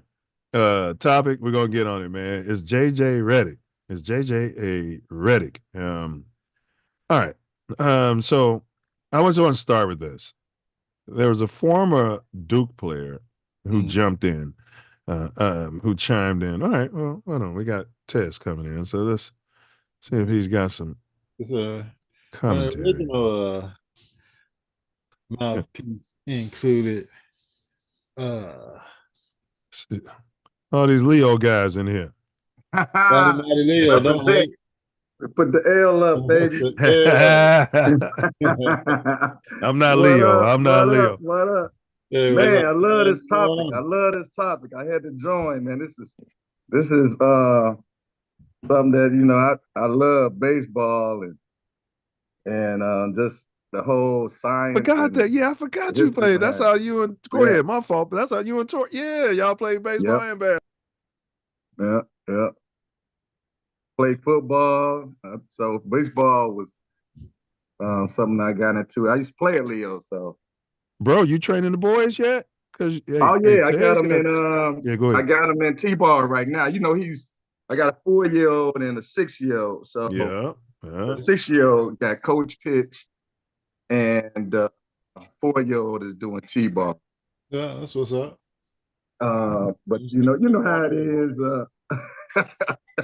Yeah, Terry, you know, man, that work, man. The kids, the patience, right? The game is you know, they so active. They want, you know, they want the action right now. They want to, and you know, it's like, Dad, the ball is not coming to me. Yeah, so they going So, no, you got to stay in your position. yeah, you gotta stand there. They in there looking at butterflies, and picking grass. chasing whatever that's flying past them or whatever thought comes Right. across their mind at that Hey, time. but quiet as kept when I used to be in the outfield sometime, boy, if we had an ace on the bump, I was looking at butterflies too, you know what I'm saying? Right, you'll Like never ain't see nothing the gonna ball. come out here. Like, Right. You'll never see the ball. I mean, there was a couple of But wait, batters where you had to be on until point. that one hit, Yeah. Yeah, it's and always you're like, oh shit. and it always comes like, whoa. It's coming at like, whoa. Yeah, you ain't warmed up for it, but you got to make a play. Yeah, I'm in the Gotta make dugout. a play. You know, pay attention, pay attention. Yeah. On the pitch. On the On pitch. the Be pitch, ready. get ready, like at least be ready. Like, Yeah. you know what? Baseball is everything is so routine. It's routine. So you think about in baseball, every pitch, right? Every pitch, there's a moment where something can happen, right? Yeah, So you you gotta be in tune, like your attention span gotta be locked in. Because you never know. Even when you go to the game, it's a game. I tell people it's a game of anticipation. You don't know what's gonna happen. Funny what you're saying. Because when you're playing baseball, to the anticipation point, it's chess. Because you always got to be, even though you're sitting there, you got to be thinking, if I get this ball, you got to be thinking. If I get this ball, I'm going here. Yeah. What you gonna do with it? Yeah. And it's situational, right? Everything. Yes. You gotta have 2 down, 1 down. Yeah, it matters. Yeah. All that matters, man. Yeah. And Milz is similar to basketball, right? It is. Communication is key, right? Yeah. Talking. Yeah. Always talking. Yeah. Even I used to talk so much, even when ain't nobody listening, you might be talking to yourself, but you talk. But see, what you're saying is what our coach is trying to get us to do all through high school. Like, man, y'all don't talk. You know what I'm saying? Yeah. And I didn't really start doing that until I got out of high school. You know what I'm saying? Like, you know, you understand the value of it, but you just trying to process the game when you're younger. But pretty soon, once you know what you know, like, man, you know, go over there and set a pick. You know, you kind of know. Yeah. Watch back door. You know, you can't be saying all that when you don't really know. Yeah. Right. You know what I mean? But then you're learning. Talking is learning. So you're learning too when you're talking. You're kind of picking up. You're picking up on stuff, and it's feeding your confidence. When you're talking, you're confident. You know what I'm saying? And when you're confident, you out there. You know that game. You know these games ain't nothing about just having that confidence out there. So absolutely. Preparation, and confidence, and then I would throw in faith. You know. All right, but it's JJ ReDick. Now, you know, one of these Duke guys. This is the main topic here. You jumped in. I'm a Duke fan.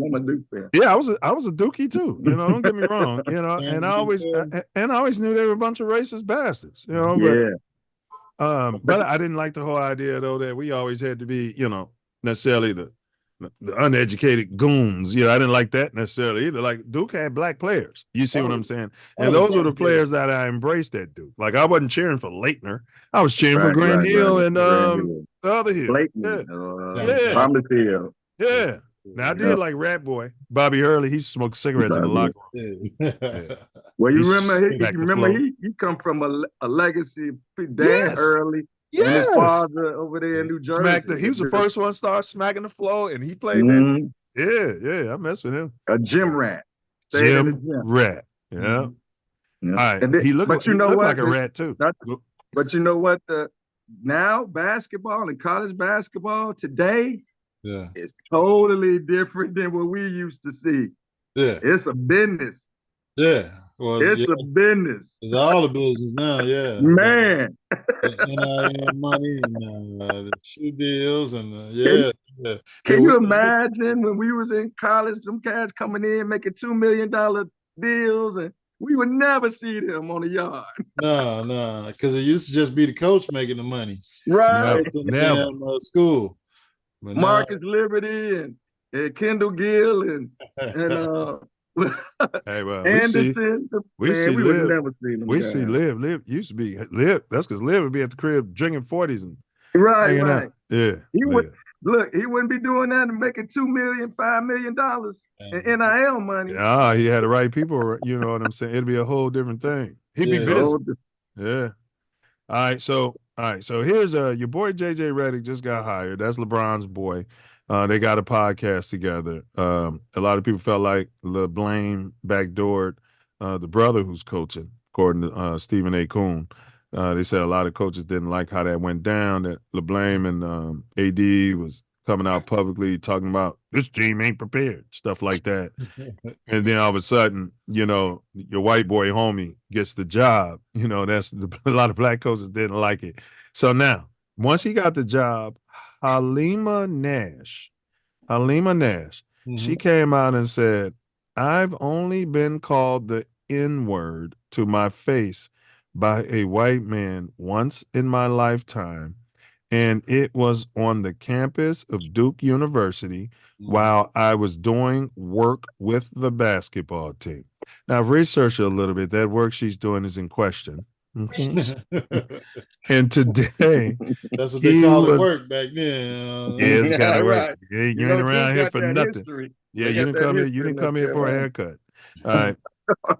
And today he was named the new head coach of the Lakers. What a world. So that was her tweet. What are you guys' comments on her tweet? And did y'all know how Redick responded? No, I don't know how he responded, but she could have tweeted that when he got hired by ESPN or, you know, whoever network he was working for. She could have came out with that, you know, if she was so hurt about this situation 20 years later. So I don't know. And remember, he's been working with LeBron on this podcast show he's been having for, you know, a time, you know, for a little bit. So sounds like LeBron has accepted him and and likes his. You know, I wonder how much LeBron is doing, you know, with these moves. He's trying to stay distant, but it's like a lot of moves that Lakers doing. It's catered to him. He's got to be behind all of them. Come on. Yeah, his son being drafted. Yeah, the coach getting hired with absolutely zero experience. Right. And then the podcast relationship, they got it. So and then you want to spend the stories that LeBron had nothing to do with it. He's just living out his life and playing, doing his thing as a basketball player. But his son got drafted in the second round, got a guaranteed contract, averaging 4 points a game coming out of college and with a health condition. And he gets another $100 million contract for the next 2 years, and he gets to hire his buddy, the Lakers hires his podcast mate as a head coach, and he had absolutely nothing to do with any of it. What do we think? They think we're stupid? All right, so she said, for context, this was years ago, and I'm a believer that we all have space to grow, especially from our college level maturity. We live in a world where these exchanges happen, and the intersection of race and privilege and lack of accountability all collided with that presser. All right. Let's see. I'm trying to see. Go ahead, y'all. I was looking for his response. Well, okay. I think I don't put it past him. He might have said it. But I'm sure he was saying it with his teammates. Right. Well, but I don't know. In 2018, Philadelphia 76er players making an NBA promo video for the fans overseas, but the moment was quickly tarnished as many thought Redick called them chinks. So, go ahead. Y'all keep making excuses. Y'all keep looking past it. I'm not looking past it. I'm just saying, I'm trying to figure out why it took her 20 years to come out and say this. Mm-hmm. I mean, I don't know, but I want to wish all the NBA chink fans of China a very happy Chinese New Year. The NBA star could be heard saying in the clip. We've got the clip right here. I mean, it sounded like it was either drunk or high. And he's an a-hole. He's an a-hole. Come on, listen. ReDick is not a guy that I would think that, you know, something like that. I would expect something like that to come out of his mouth. I think it was a Freudian slip. Like when you talk like this all the time. Yeah, well, I mean, you know, a lot of them to do. But I don't put it past a lot of people. Like a lot of them do that. Yeah, he ain't the only one. He's not the only one that's on television that says it. You know, he's not in sports. He's not the only one in politics. He's not, you know. But what are we saying should be the result of this? Should he not be hired as the Lakers coach? Should he not be on television? Or everybody that's uttered this word of that particular race or shouldn't be on television? Because, you know, JJ said, he simply said, no, it never happened.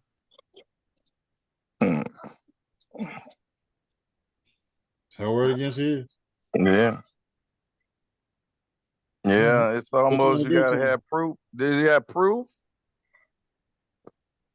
No, I don't think they got proof. Yeah.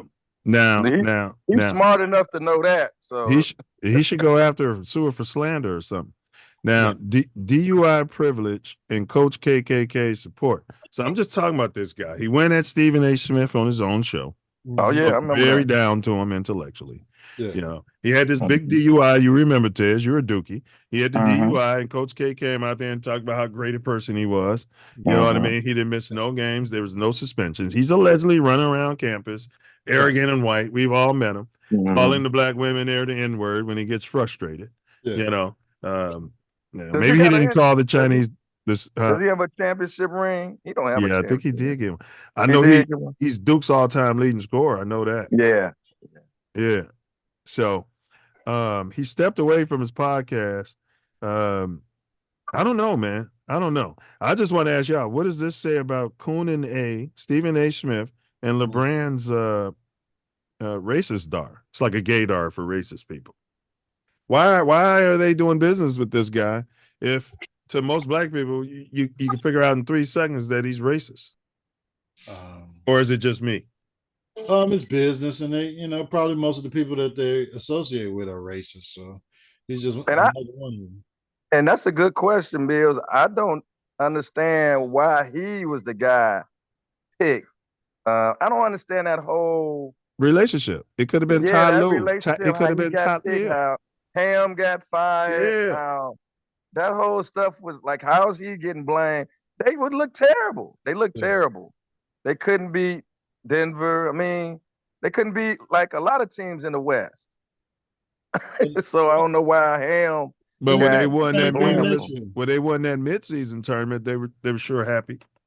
Yeah. Oh, right. When they won that in-season tournament, which is some garbage. Yeah. They were screaming goat, goat. They was making goat noises when he came in. It was like a midseason. About that. Yeah, you're right. And LeBron, we made history. Nobody can ever take this away from us. Because he knew they weren't going to win shit. We're the first team ever to win the midseason tournament. The first team to win the championship in a bubble. Yeah. Yeah. And last team. So what does it say? I mean, it's a lot of privilege. I mean, it is what it is. Now, as ReDick, let me see. All right. We have been asking what's in this guy's heart for an extremely long time. Yeah. Why isn't he canceled? Why haven't black people canceled this guy? Why is he able to hang out with our so-called goats and go on Stephen A. shows? I guess he's good for ratings. Yeah. Yeah, he's gonna get you the racist white Trump supporting viewers. Right. And we don't cancel people except for our own. Oh, we canceled the shit out of P. Diddy, the Diddler, R. Kelly. Those are our own. Those are our own. What's his name? Well, I wondered if they did Bill it to Cosby. themselves. That's our own. Yeah. R. Kelly did it to himself. Yeah. So did ReDick. Yeah. Yeah. So did ReDick. So do all the white people who do stuff they do, but they don't cancel. We go after each other, bro. Yeah. You know, they give each other things. one thing white people do is they be quiet. When crimes happen in their neighborhood, they're all on code. They come out. This never happens over here because they want to keep property values up. You know what I'm saying? And then they don't come out talking. They don't come out there with scarves on their head and shit. They got a certain code. They don't let people into their nasty ass homes because all their homes look nice on the outside. Tiz, you find any of it? I'm gonna stop. Yeah, you go on the inside, bro. Milz, you make a good point where it's interest, right? You have a vested interest in this person. Where, like, I even go back to how stuff was going down with Michael Jordan in Chicago, how if any other place, somebody would have spent that on Michael, right? And, well, they eventually did it to Tiger Woods. But, if they got an interest in what you're doing, they're going to protect you. They're going to, because you're making money for them. Correct. So when you get out of that realm, when it's a situation where you're not getting them any money, correct, they ain't gonna protect you no more. Or even you're talking about taking money away from a pot that was always theirs. Right. What the fuck you mean you're gonna start your own? What do you mean revolt? What do you mean you're gonna start your own? We're making money off all you guys. You guys are the help. He said it earlier. You know what I'm saying? You guys, you ain't gonna give me a share of that pie. You ain't gonna you ain't gonna pull me in. You're not gonna be the front man for revolt and give me 95% of it, and then we'll call you the owner and let you run around and everybody say you're the owner, right? You gotta go. Yeah, same thing. Kanye, but it's when they going for ownership, man. Like they wanted Kells as masters, bro. And when you say Kells did it to himself, all right, let me say this. Whether or not that was that girl on that tape, I don't know because I didn't watch it. Hold it. But she came out and said it wasn't her. So now what can we do? You have to either believe everybody that's piling on them, or you have to believe them. This is America. And this is what white people do. Now, here's the second thing. They put out a documentary. He moves all the way to Georgia, and everything he did with adults. The allegations are, what he was in jail for now is sex slaves, having people in his house against their will in a sex dungeon. Now, if he was going to make a sex dungeon, I'm just asking y'all to think logically. Why wouldn't he buy unincorporated land some fucking where the neighbors can't just walk up and the mailman can't just walk up? No. The family was coming like, they be coming like, Tez, you want to leave? Nah, we want to stay with Kells. And then later on, when it became a money grab, they came up with this big thing. They came. And lastly, he's slow. He was on the short bus. So no, definitely. Yeah, but my thing is having kids, and when you go after the kids, man, it's like, come on now. You're going after the kids. These kids, you ain't even have to do that. You got 25, 18, 21-year-old people that'll do the same thing. But you're purposely going to the kids. But this isn't about what he did or didn't do. It's about how we pile on. Yeah, There's white people who do the same thing. They don't pile all over him all over the internet, bro. And they convicted him on RICO. They convicted him the same shit they used against Al Capone. Right. Yeah, that's what I'm saying. And that becomes a judgment. Because again, none of us were there. Yeah, and so he beat that case. That's all I'm saying. He beat that case. He used to come down to Illinois. Remember, he used to come down. Yeah, with young girls. He said young girls in. And be hooping, talking shit on the court, all calling all type of fouls. He'll be like, foul, I got a foul. Oh, man, we don't know who the hell you are. Yeah, we wouldn't have gave that shit up. He wasn't down there when I was in MP. Nigga, fuck you. Go somewhere and sing. Yeah. Him and his cronies. Yeah. Get your ass out of here. You know what I mean? All right. Big ups to Kells, though. Free Kells. All right. So as we wrap up, so we talked about why he's not canceled. How do you guys feel, if anyway? I'll start with you, Ace, and then Tez.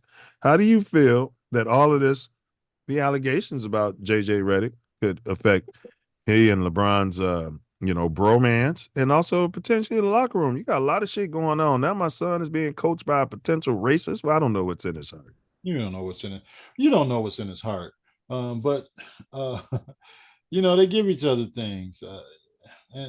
And the NBA has historically been a racist league. You have a owner of a team that was right down the street from you that he didn't want to associate with black people, and instead of they kicked him out of the league, but they gave him $2 billion for a $15 million team. So I mean, the consequences for them and their. You don't remember when he talked about the shithole college degree that Stephen A. earned, the shithole HBCU. Y'all remember that? Yeah, this guy's go ahead. He's a fucking racist, in my opinion. Well, yeah, I mean, they may, they may attribute his racism to elitism, as far as Stephen A. is concerned. And there's all kind of excuses and reasons that they wouldn't have for canceling him. Whereas if you had your copper-coated commentator come out with something like that and attribute it to a colleague of the pink ilk, then it would be considered racist, and they would be canceled or fired immediately, or they come up with something with a girl or a woman of the night. They come up with something that that's been going on for all manner of time. Something to discredit them. Yeah, to discredit them and a reason to get rid of them. So they look out for each other. They give each other things. They've given him this coaching position without even earning it. You have a coach like Sam Cassell, who's won championships as a player and as a coach, and who's way more qualified to guide the Lakers. But this is who LeBron wanted as coach, and that's what I'm saying. He didn't see no signs. So he didn't see no signs, bro. I'm asking you, Ace, though, you as a player, how do you feel? How would you feel if this guy's coming in and coach with all these different allegations? You're looking at it like we're looking at it. It's LeBron's team. So either you on board or you out. It's his agenda. You got to remember, he wasn't the first pick. They didn't really want to mess with Jay. I mean, first they were saying they was interested, then they went after the dude from UConn. You're right, Tiz. Yeah. Right. Yeah. So I think in their hands, it don't really matter, with ReDick. I mean, they feel like they probably can win with anybody. I don't know why they went that route. I don't know. Like I said, I don't understand how. Was it bad PR or something? I don't know. Why did they move from him and then go this? I mean, it was just somebody, I don't know, somebody took a shit where they ain't supposed to shit. I don't even think they were really interested in Hurley, because to come out and tell me that he turned down a 6 year, $70 million contract, and then you moved right on to JJ Redick. I don't know if his contract was divulged to the public, but I think that might have all been capped. And this is where they were going in the first place. They just wanted to show that there was potentially a coach's right. And I see, because the offer they made to Dan Hurley was disrespectful for with the money and the and he going for a 3-peat. He's going for history. Yeah, right. If they really wanted him, they could have got him, but they just gave this little offer like, let's see if he bites. Well, how would you feel about this, Ted? You're on the Lakers. Maybe your son is on the Lakers, or you're on the Lakers, and you're hearing this about ReDick. You just gonna roll with it? I guess you ain't got no choice. Yeah. Would this motivate you? Like, you know what I'm saying? Or would you just not care? And that's the decision. That's the thing. What move is this being made? Is it ReDick's move, or is it, is it a move by the owners of the Lake? You know what I'm saying? You got to look at this. There's a lot of hands in this pot. The players to be. What is the agenda they got? You said they just happy to be living in LA, getting that check and in a Laker uniform, huh? Look, I think it's a PR move. They tried the black coach. Then they're going to flip to the white coach, just on some PR stuff, Yeah. Ham was a setup. Ham was a setup. They just had to get past the Rooney rule and just get them a black coach so they can move off them. Well, they won the mid-season championship. Man, come on. I like him. I'd rather have Ham coaching the Bulls than who we got. The Bulls need to start doing stuff, man. You got a clean house. Yeah. They got a clean. They just got rid of the DeRozan, right? Yeah, signed a trade. Yeah. Yeah. Picked up a couple of second-round draft picks and some player I never heard of. I think he's from some shithole Eastern European country. It's definitely a pink. Yeah, he's probably smoking a cigarette right now. Yeah, they like their tobacco over there. And they still trying to move Zach LaVine. Yeah, man, ain't nobody taking that contract, man. I know. Bro, let me tell you, let me put it in a simple fact.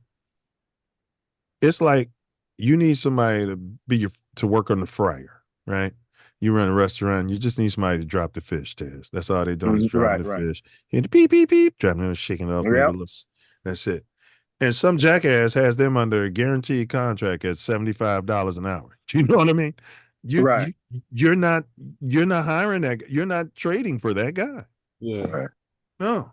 You got to eat that. And we talking about somebody who can't even drop the fish without spilling the grease because he don't play defense. So half the time, right, he's spilling the grease and shit. He's useless. He's burnt. Yeah. He's halfway burning down the restaurant every time he comes. Right. You got to clean up behind him. No two-way. I don't understand how. Thank you. Go ahead. Speak guys up. Ain't the two-way player. Like you can't play both sides of the court. Like, and they're getting max deals, where they teaching this at, man? AAU. Who's teaching these guys? AAU. Just starting at AAU where they don't stress defense, Tez. They be telling young players, don't dive on the ball because you're going to get hurt. Don't dive for the ball. You know, stuff we used to do, bro. The ball going out of bounds. We saw Jordan and Pippen do. We used to dive out there, you know, and try to save it and at risk of getting hurt. They coaching all that out of your boys. Yeah. 2 3-pointers. But that was a pride thing, and you want to make sure you know. And you motivated the team, and you showed the other team stuff with moves like that. Yeah, like these guys are here to play. Yeah, man. Yep. But y'all, go ahead, Tez. Anything you want to talk about? Then give me your final words, and then Ace gonna give me his final words. We got to wrap up. Okay. Just man. This whole the sports nowadays is changing. It's an evolution, right? I don't know. I don't want to be that old, you know, back in the day, how we saw things, but it is becoming, for me, how it's hard to kind of watch the sport and see all the politics and all the nonsense that's at hand and nobody really seeing the big picture. And that's hard because, you know, raising these kids and trying to get them active and involved, you see that, you know, you see the mismanagement, you see how certain coaches' mindset and, you know, team development, how their mindset is, and it's almost, you know, despicable.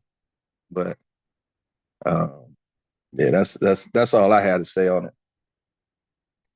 Hey, well, you know, you're always welcome to drop by, my brother, and great final words, Noopy, and no problem. Yeah, appreciate you swinging by, man. Yeah, for sure. Thanks for having me. I'll be in Chicago. On the 9th. I'm gonna go check out The Chosen. So I'll be out there. So I'll be out there I'll be out there for a week. Look at him dropping his low like Julio Folio.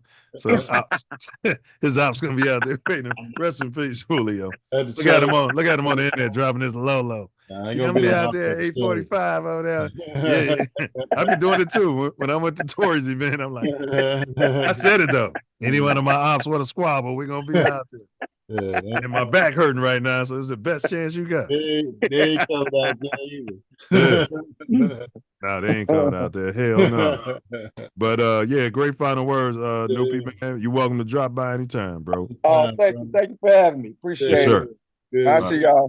All right, yo. All right, Ace, give me your final joints. Yeah, well, you know, my final words on the JJ ReDick situation is I know what you're trying to get out of us, like what should a responsible parent, not just a athlete,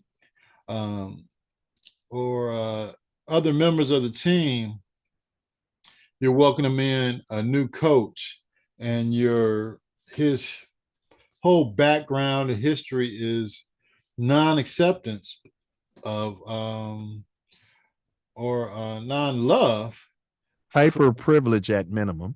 Yeah, and his elitism and no regard for a copper colored team and majority players and your major players or woman allegedly. Yeah. Now, Ace, I've done a lot of things on the yard. I've never called a pink woman any racial name. Yeah. Maybe the B. I mean, but that's universal. Yeah.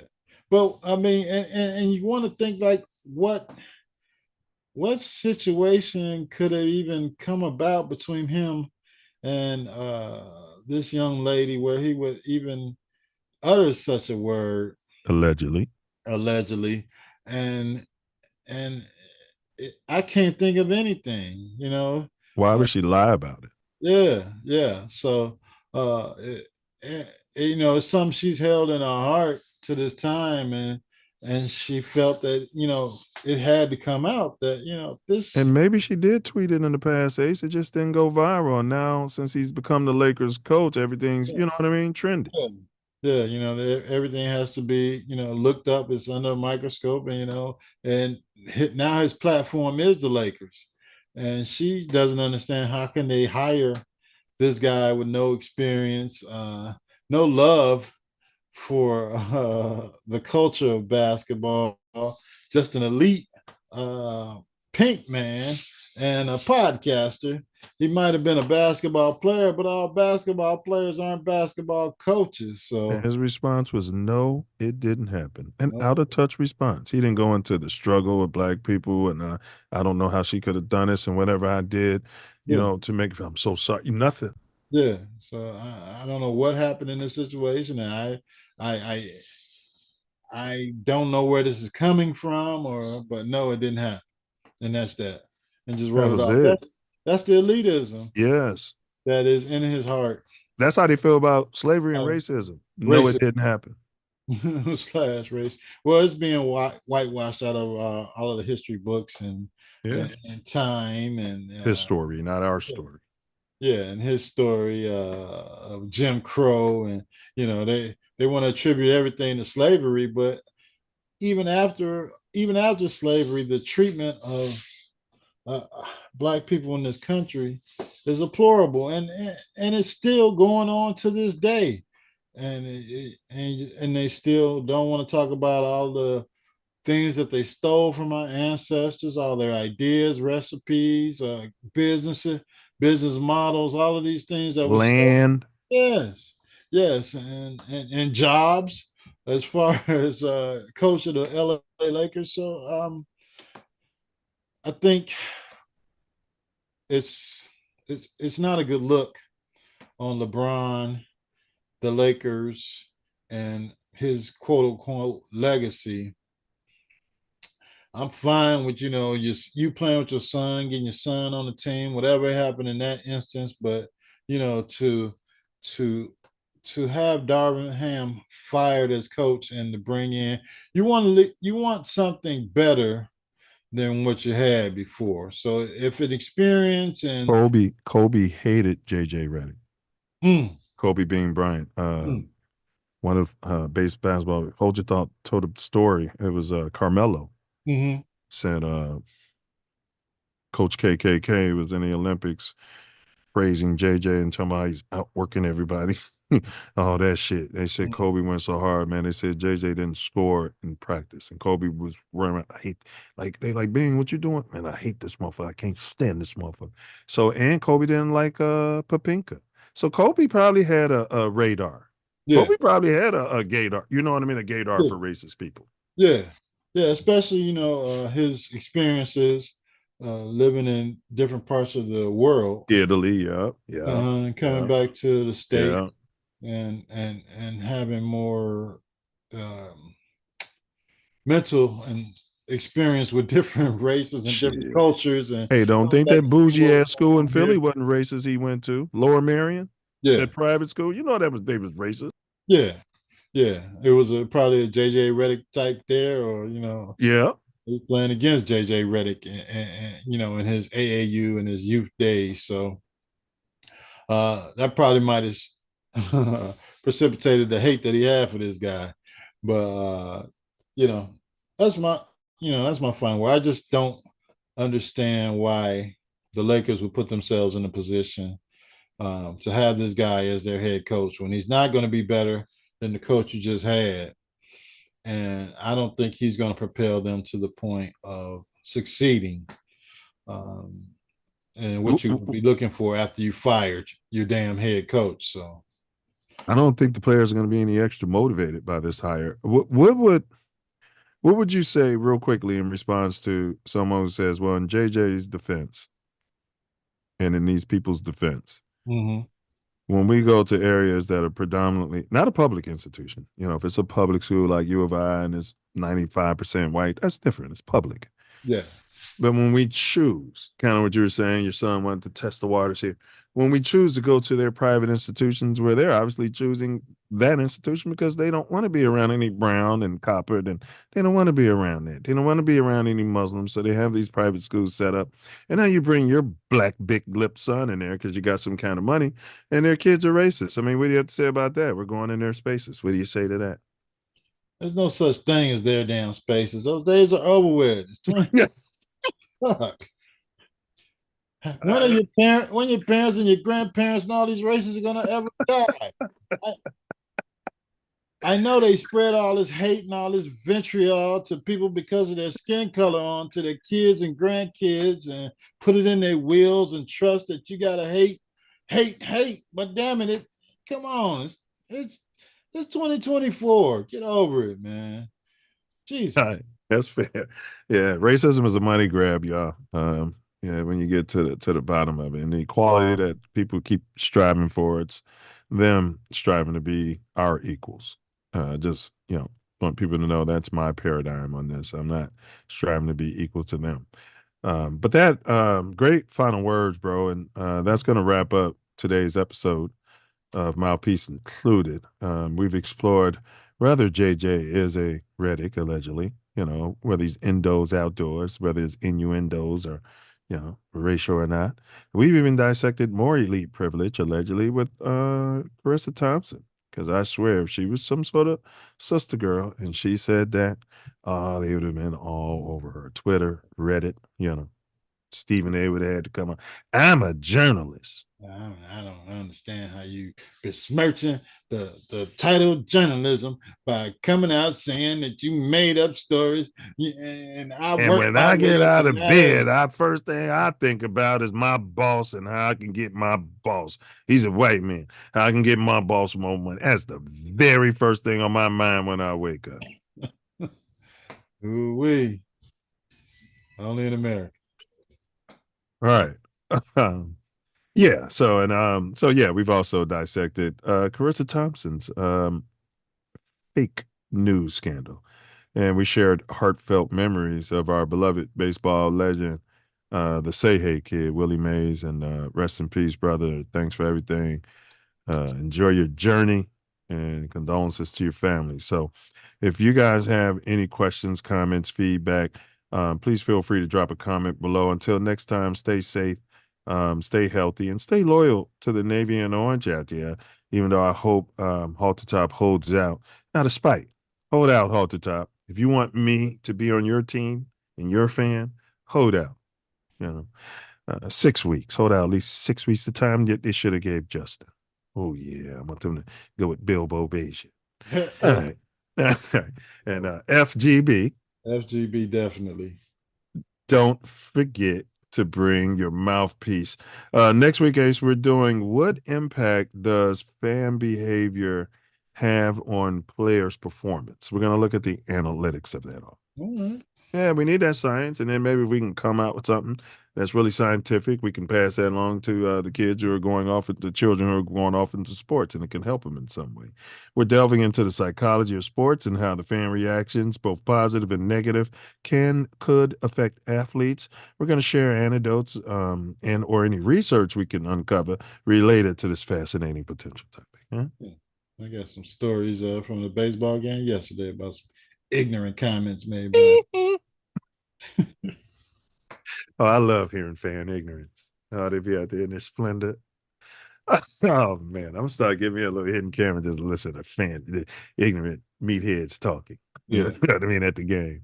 All right, but all right, so yeah, that's it, man. And next on the Self Love Show, music business with Mario. He's DJ. He's a DJ. All right. Back in the day, and he was at Ancestral Echoes, and he's an entrepreneur. He's producing some sort of like energy, angry lemonade type of thing. Gets you messed up out there. It was pretty tasty. So that's what we got going on, y'all. And Karen, if you could, what's up, Karen? She's on the phone. Off the phone, Karen. He's a friend of mine. She knows. She's been waiting to get his black ass locked up since you introduced him. She can't control it, bro. We've got her going through therapy. You know what I mean? 2024, Karen. You got to get over this. It's not Karen's fault. It's the way she's been conditioned. It's her programming. Got to stop teaching this, Karen, okay? Got to get it off television. Come on, Karen. All right. We just need her to cue the damn music. We just need a little love.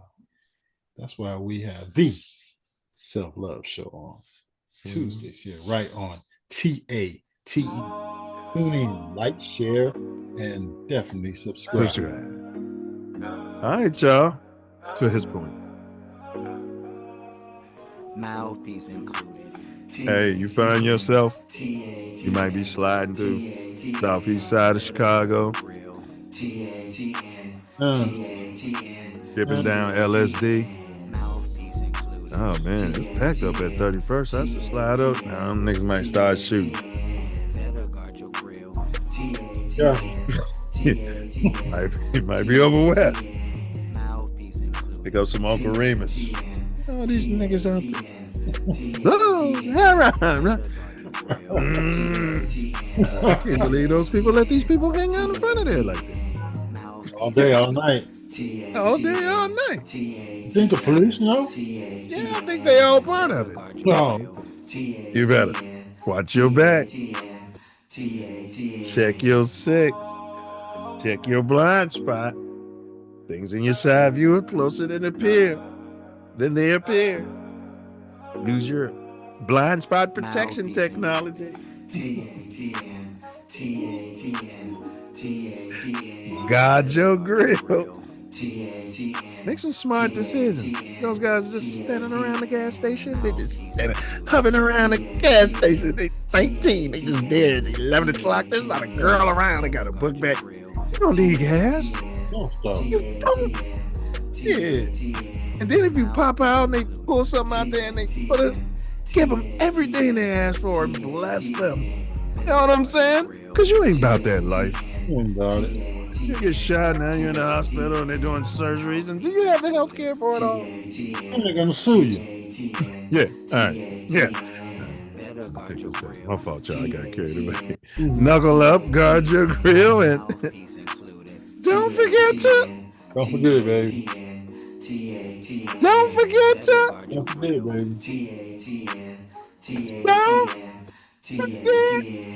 bring Mouthpiece. Huh? Yeah. Wait. Like that? Like work. Mouthpiece Like that? included.